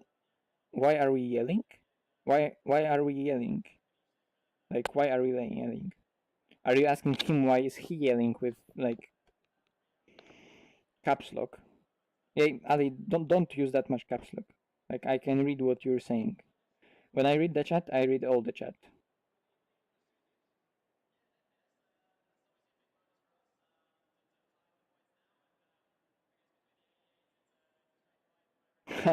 Just watching your practice has already improved my lab by 0.5. I had the coaching yesterday, and I gave a guy like a few tips, and he said like he was stuck at Monza at like 49s, and I gave him few tips. At first, like I didn't hear that much of like uh, I think he didn't think it's gonna help him that much. I don't know. Maybe it was just how I thought he felt after this. But like today he messaged me that he did already a 47. He improved by like 2 seconds, and he was super happy with those improvements. If you want coaching, go to Discord. Link in the description. Yeah, so softer springs would definitely help. Although it was already quite uh, quite soft already, and that was more of a test for mixed conditions. If I would have to drive on this dry setup after rain comes mid race. So I don't really want softer springs because I want to keep that that front stability that I have with harder springs, and the rear springs can't be really that much softer anymore. They're already quite soft. Okay, let's see how bad this quali setup will be. Although, let's do a little bit of break, guys. I'm gonna be right back. I need to like do a screen be right back because now only thing I have is like this screenshot, but it looks like the stream has crashed or something like that. I need to add like a like something on top of it, like some sign or anything that says something. And maybe try some music in the background from time to time. I don't know. I'm not really that much into streaming. I'm just doing that because you guys requested that, but I haven't really set it up properly yet. But yeah, you should do it. I'll be back. Right back. I'll be right back.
Okay, I'm back.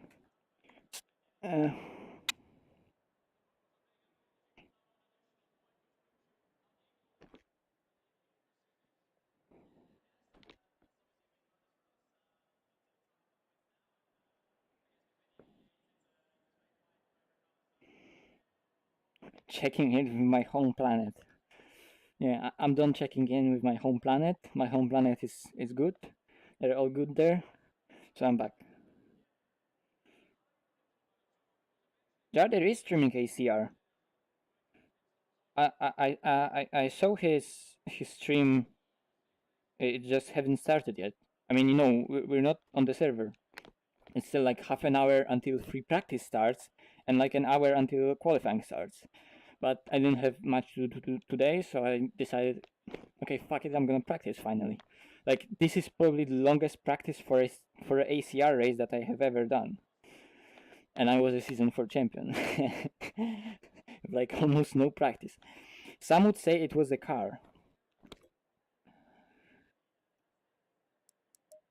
But yeah, I enjoyed driving during that season a lot. Like, during season 4 of Actual Vision, every race on Actual Vision was like suddenly my best performance from out of nowhere.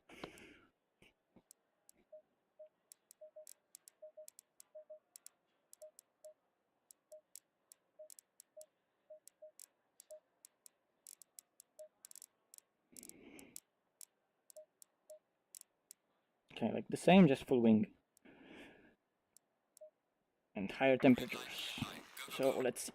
Aligning the steering wheel. Okay, the steering wheel is aligned, so it's all good. 15 liters. And let's see. The temperature that we're ending up with, it's the same ambient set. So it's the same ambient, the same level of clouds. It's just that it's different time of day. So it was 17:17 at 5 p.m. and now at 1 p.m.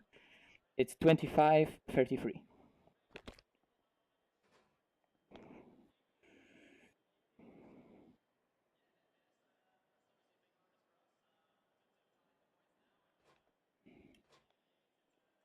Okay, let's go. Do some quali laps.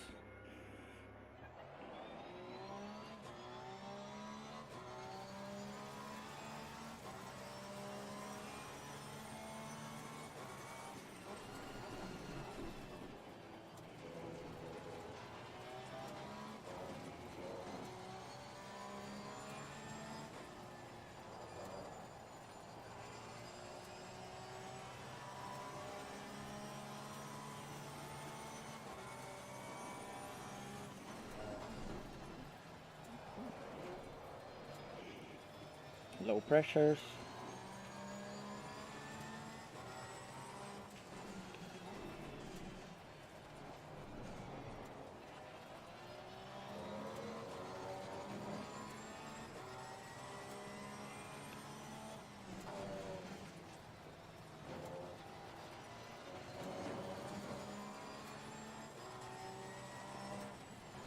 Wait, did I forget to change screens?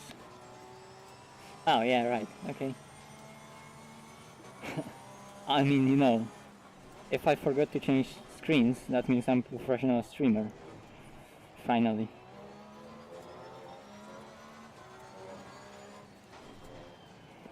It's only an outlap, you didn't miss much.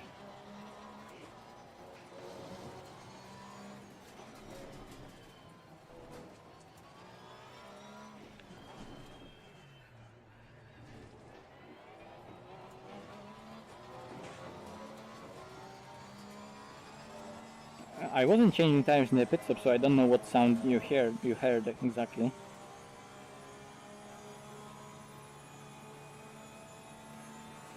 Maybe it was me making some weird sounds.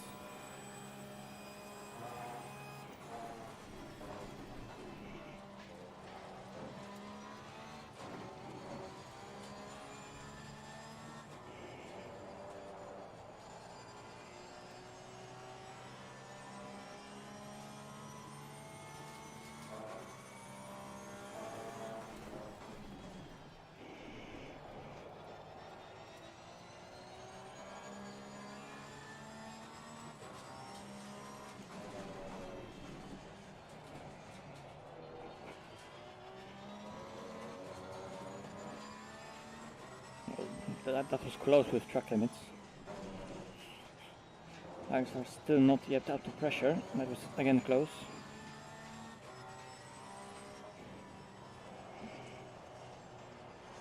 Too much stabilizing on the throttle. Should be more aggressive.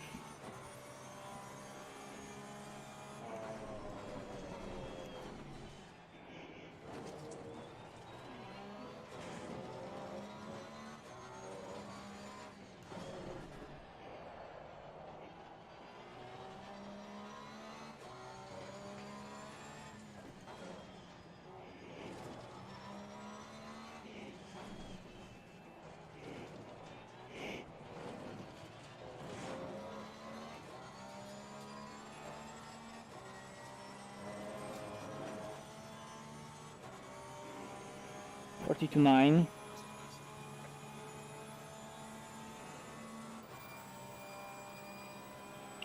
I think I'm straight away into 42s.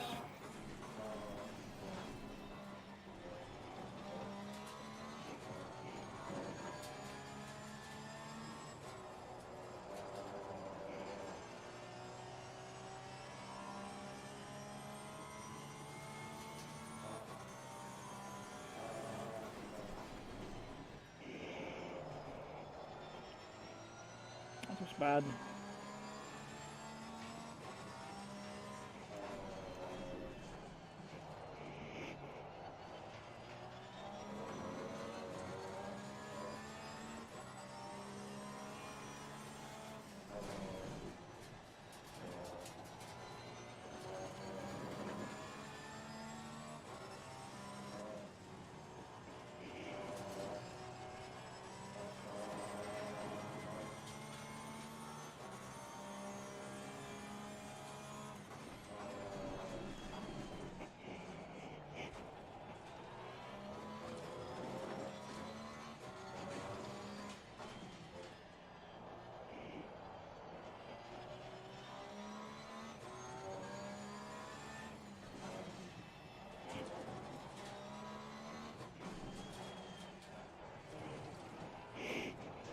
Oh, yeah.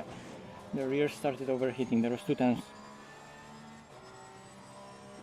Okay, I need to sort something out. Because tires are nowhere near the window where they should be. So we need more rear cooling. Even more rear cooling. Boy, we're already at 4 brake ducts. And 3 brake ducts. Okay, let's do it 4. Because the rears are really at work in quality trim.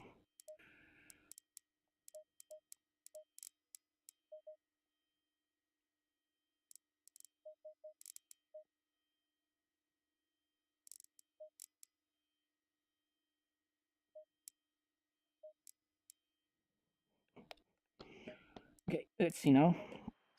No, it was set up for different temperatures, so no. Of course, it's not gonna work. Okay, back to the chat. Pro streamer, yes.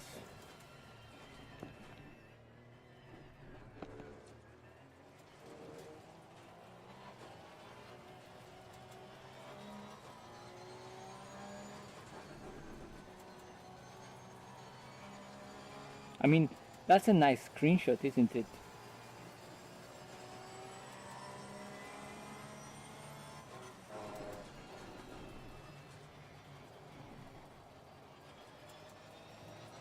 No, it's not a new internet. It's still the old internet. That's why it's 780, 480p. No, it's 2019 track. I'm doing a 2019 track practice because the race that I'm doing in like half an hour is on 2019 track. So it's still old tires. I mean, of course, new tire model, but still old tire compound and old BOP.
Okay, that was, if you heard that, that was my alarm. That was telling me, okay, free practice starting soon. So I don't forget to join.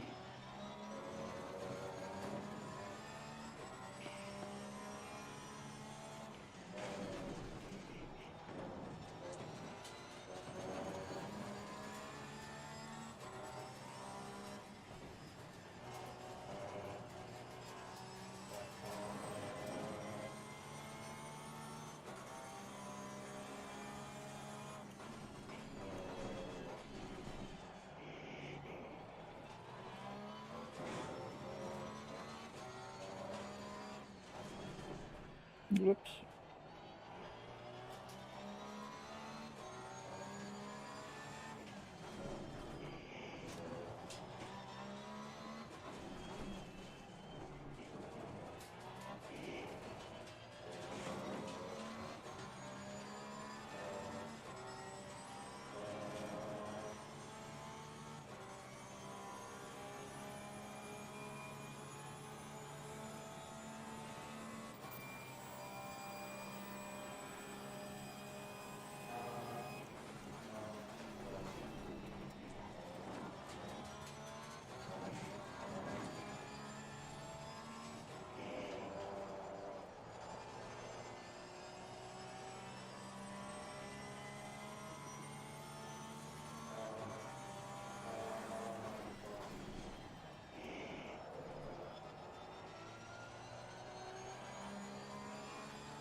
Too early.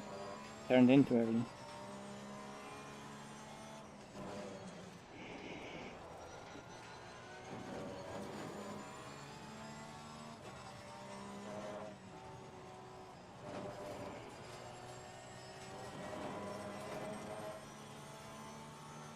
Hi, Gixer.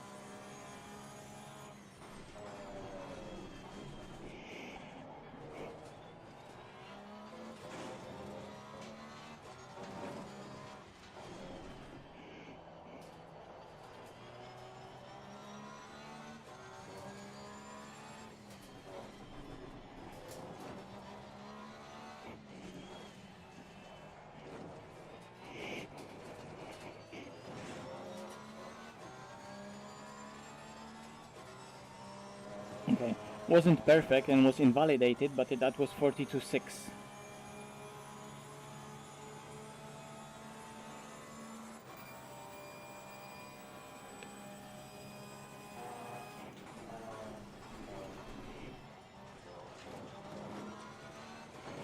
On that lap, the first sector was really nice. Here too much, you see?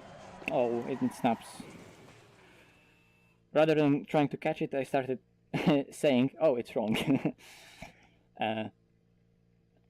But yeah, you need to really go on the front, but then it can snap. And yeah, on the previous lap, it was good. Here it snapped. Of course, in the race, the setup is so much safer, and I drive with stabilizing the car more. But to gain an ultimate speed, or at least for me, I just go on the nose much harder, much more on the limit, and then it snaps like that. But yeah, I want to see the replay of both that first sector and also that corner right here. That was bad, you see? I turned in too early. What I was talking about when I did that little track guide here. I turned in too early, and now when I went on the throttle, you see the exit was like all wrong. And it was just that tiny bit too much. Oh, oops, I clicked in the wrong thing. But on the previous lap, it was really on the limit. Track width wise. Oh, not that much. Maybe that was on this lap when that was like really on the limit. I don't remember.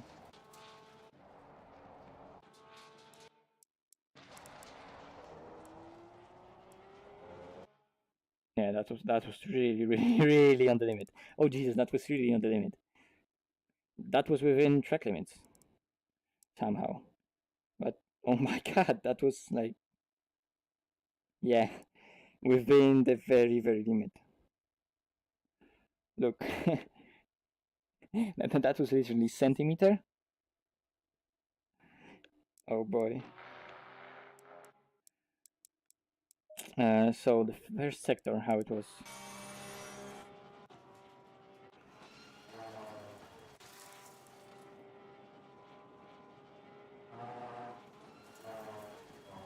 Brake at 100, clear the sausage, clear the second sausage in the middle of the car, and now on the front, boom, off throttle, and on the front, on the front, on the front, and then on the throttle.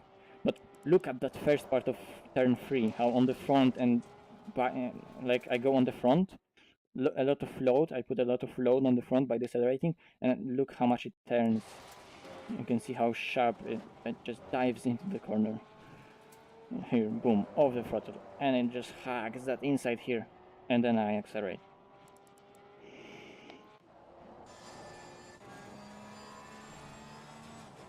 And boom, on the front, on the front, on the front, and then accelerate.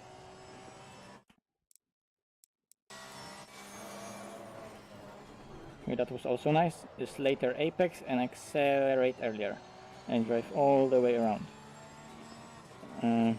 That was bad. We already discussed that. Here, that was quite nice. Use all the road, really maximize the road. Going in, hit the apex, already accelerate, use all the road.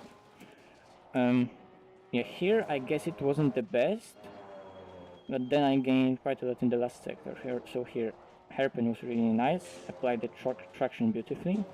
This corner is also always crucial. Brake, rotate, now slowly start accelerate, accelerate, accelerate, and early on the throttle. Early acceleration straight.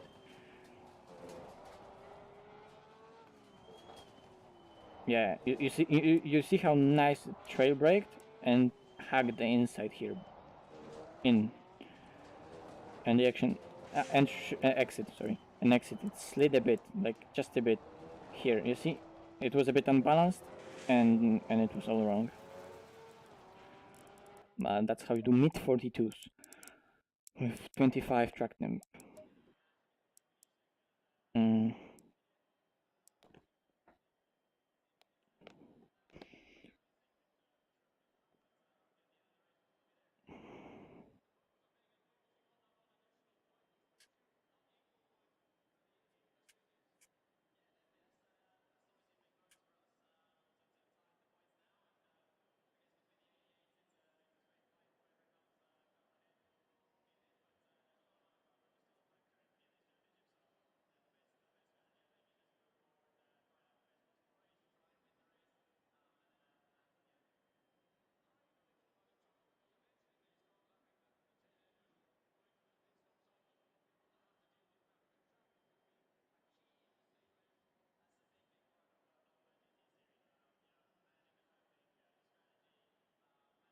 You know, you need to definitely get used to the uh,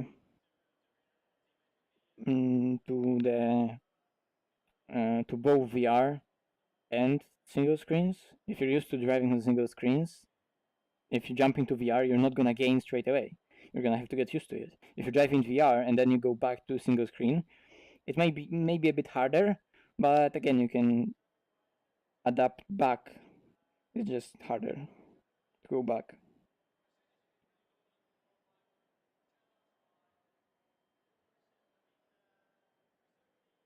Well, you're running 99,000K and 2070S.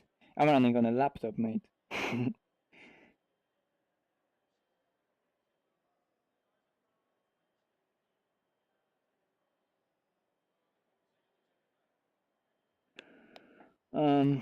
Yeah, let's try doing some more laps. I'm gonna save that setup because it had those different tire pressures and they were quite good. So yeah, let's do some more laps. Probably server is gonna open in like 10 minutes. So I'm gonna go on the practice. And we have 30-minute free practice there on the server. Good to get everyone into the server. We'll see, maybe it will rain, who knows. That first setup that I did that we tested in the night, with those little adjustments, I can definitely make it being proper wet setup if we need one, and it felt really, really nice.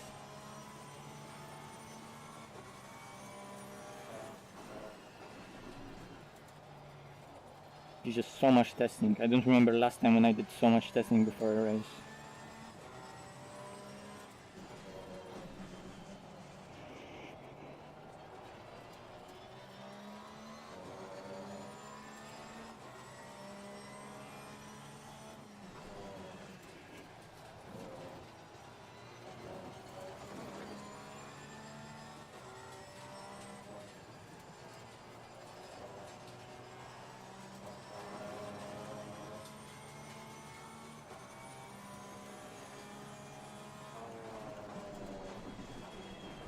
Whoops.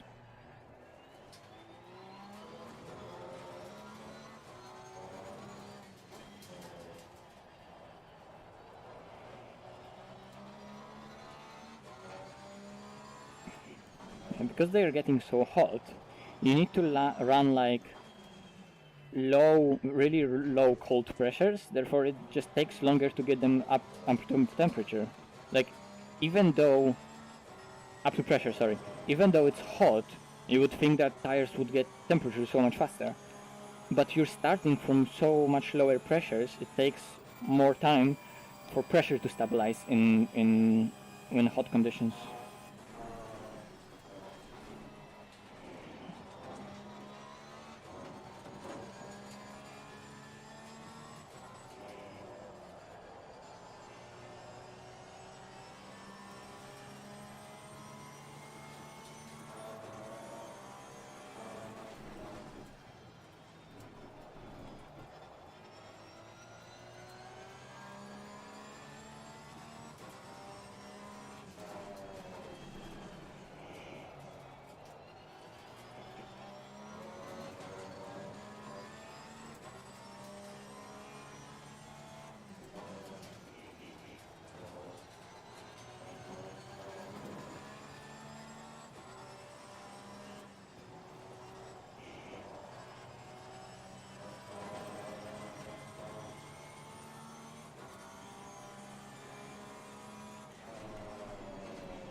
It was bad.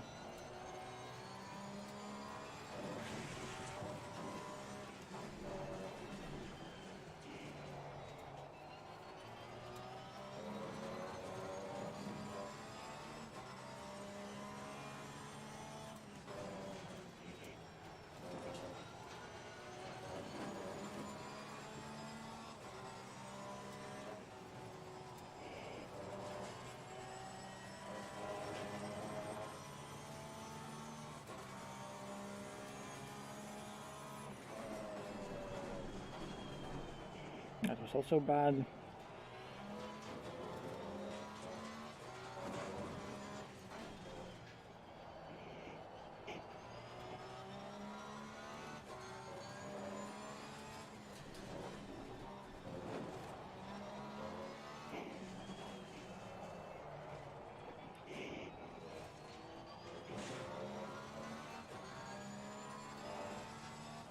That was also bad.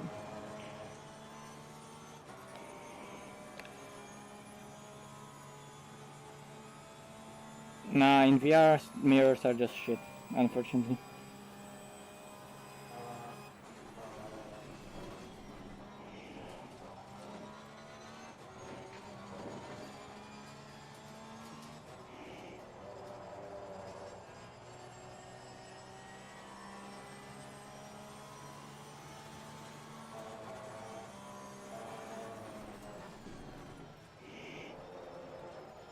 Oh, come on.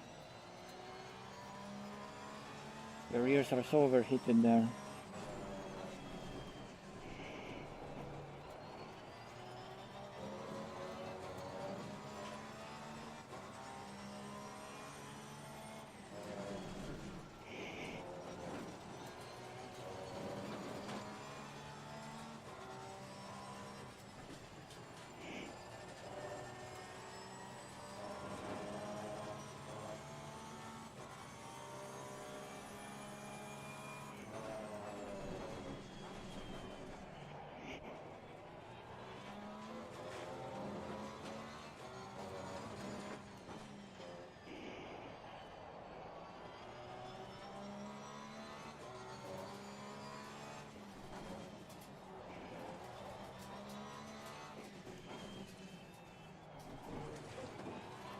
Oh Jesus, that was also so bad.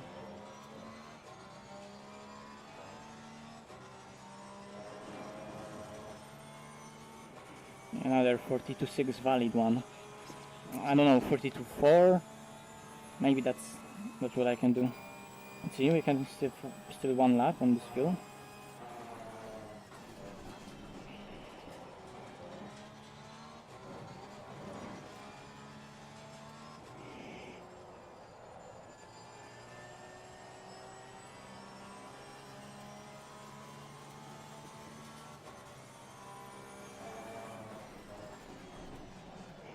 Yeah, and the rear just...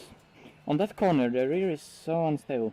I'm gonna actually lower the PSI on that side. Even by one more click.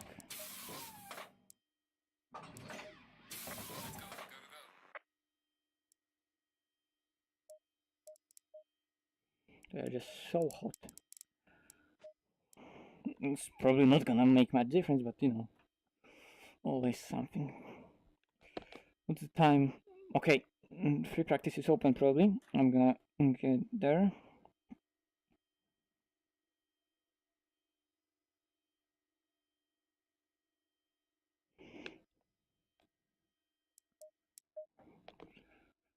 Okay, we're gonna change the scene for this beautiful pit stop screenshot, and I'm gonna go and join the server, and we're gonna see for practice. Maybe for practice I'm still gonna stream, but for the quality we're gonna end it, unfortunately. I mean, everyone is gonna go to judge your stream anyway, right?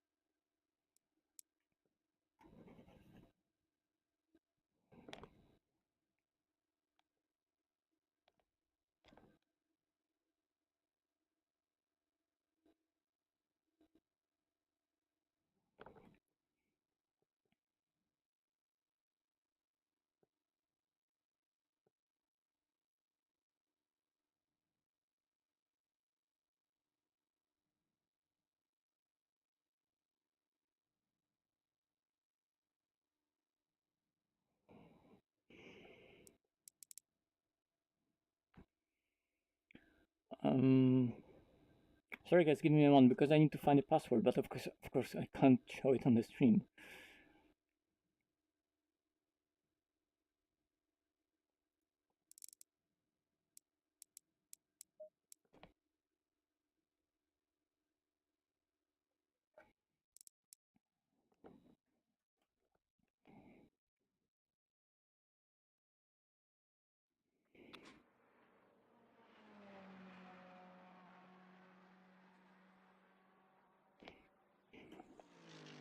Okay, we're in business.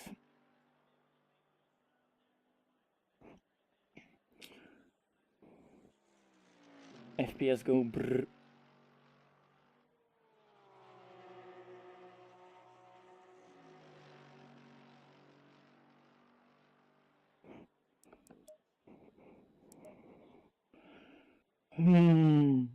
So yeah, the race setup felt nice. Let's see, let's test that quali setup soon.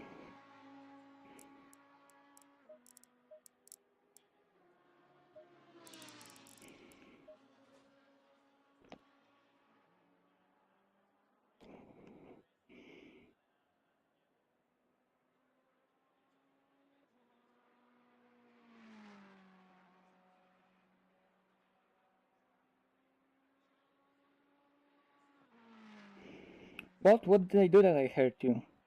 What did I say?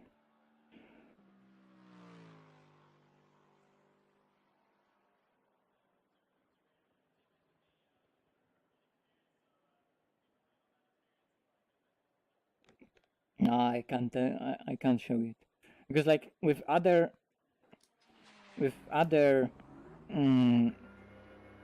leagues, not always, but sometimes.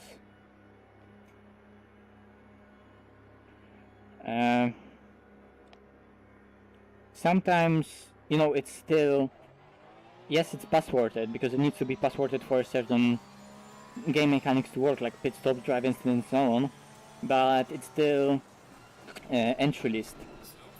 But I don't think we have an entry list here, so it's always only like password on Discord, and that's all.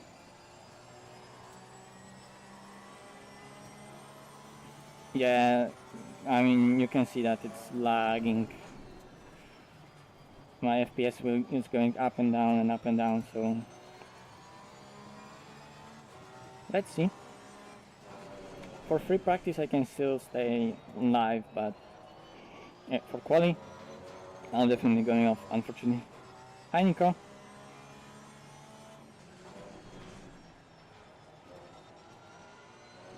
Are you any good? No, I'm just a noob, you know. I'm starting like one of my first races. I only started streaming and playing this game recently, so I'm a noob. I don't really know much.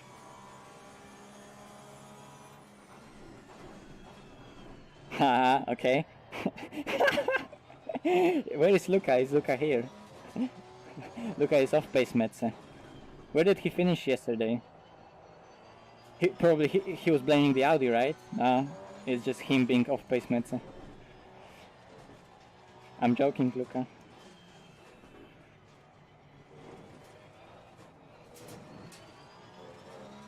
I mean, he's still off pace.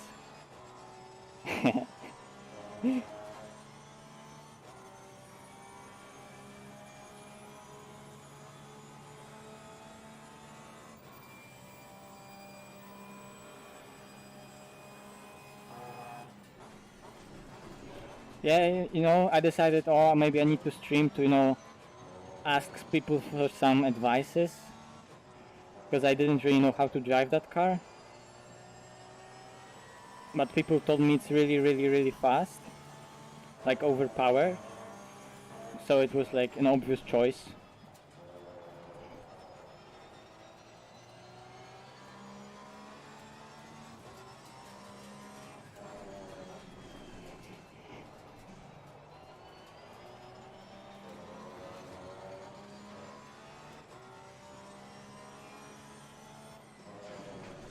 We can try an extreme 360p.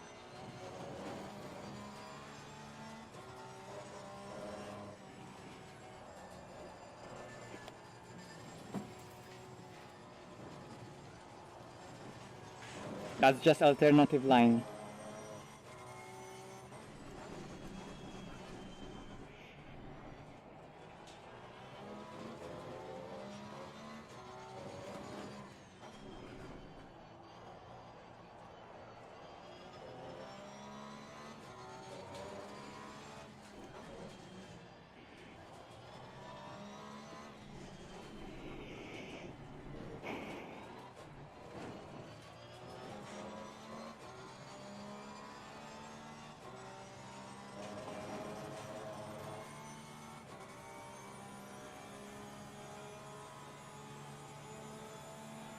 Yeah, that was the faster line.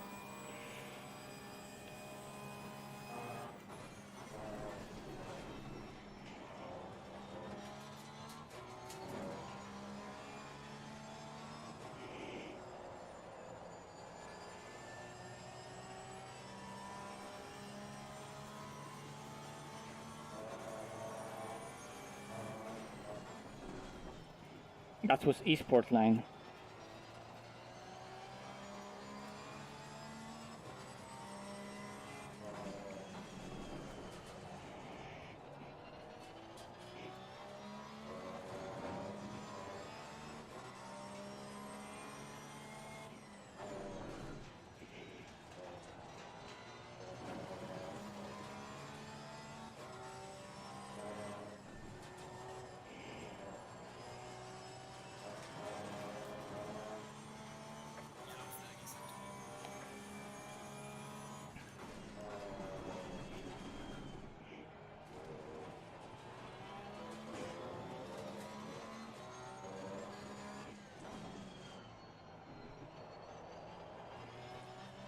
Look at that Lambo.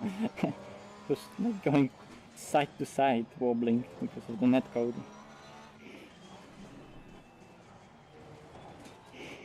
Oh, he jumped on the curb.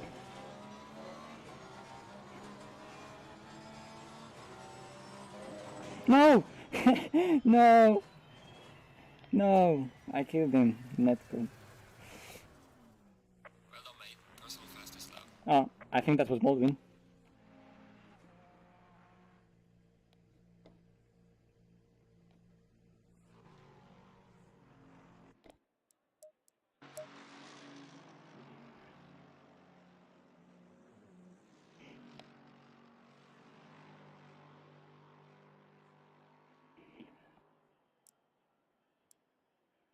Where's Baldwin? Who's Baldwin?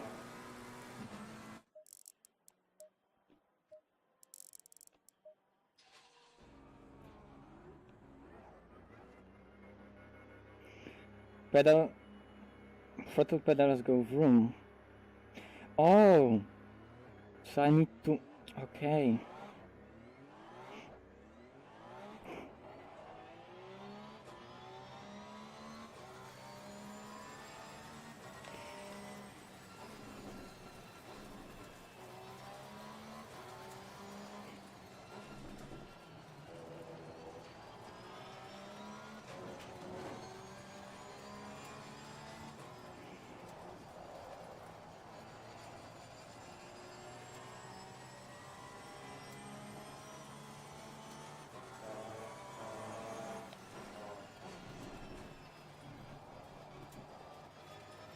I blame chat. Yes, I blame chat.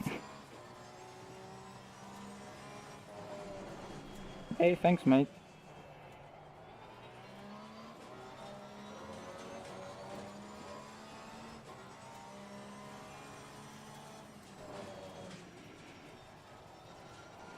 I know it's just pre-practice, but Sean Arnold in the Porsche is P1, and that's good, because if he's P1, there's okay.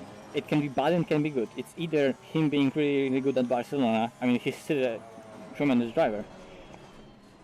But if he's fast, then I can hope to be faster than him. And then Baldwin is gonna do some proper quali laps, and Garcia is gonna do some proper laps, and Nobel is gonna be suddenly super fast in the Lexus. Frank is in the Audi, so he's gonna fly as well.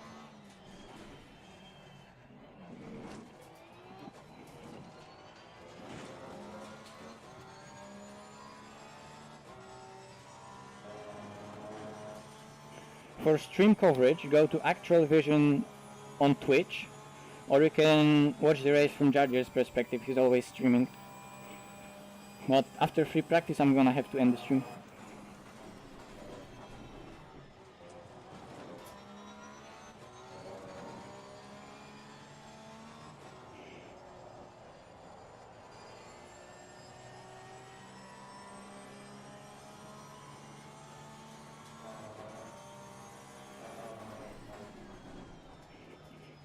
I hate that corner. I always get that snap.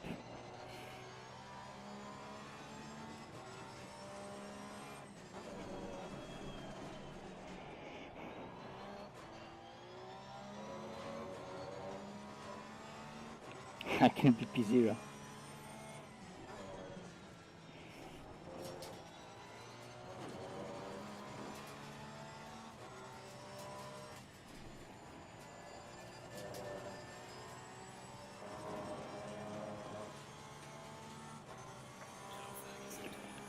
I don't think I have chance of winning the title. I mean, like, if I win this and I win Bathurst, and everyone else from top 4 don't finish any of the races, then yes, I can win the title, but, you know, that's not gonna happen, is it? I think it's still very much between Jardier and Garcia, but Garcia is just on it the whole season. He didn't really have bad races, or at least when he had really good races, he just grabbed a lot of points. Sarai is also super fast, but sometimes he just had some bad races.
Back.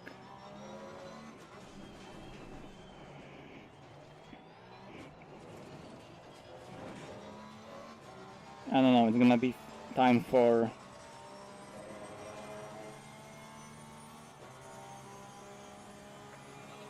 Okay, that's gonna be time for P1, but only a little.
Okay.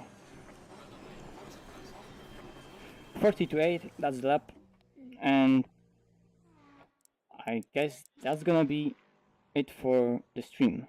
We have 2 Porsches, Mercedes, Ferraris. Like, I don't know why. In the race it's more mixed up, but a lot of the times we get like those stupid times that are divided like that. Like Porsche, Mercedes, Ferrari. Okay, there's Noble, but apart from Noble, there's again Ferrari, Audi.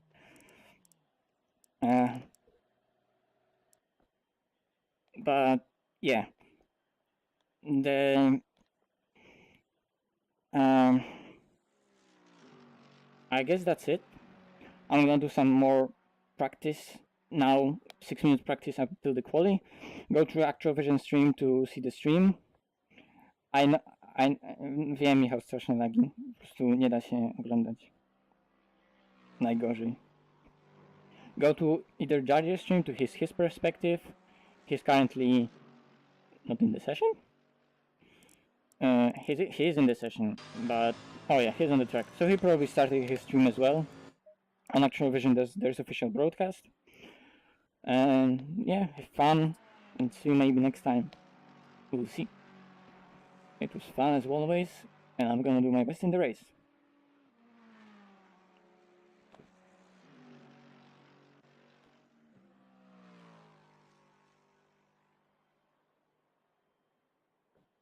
Bye!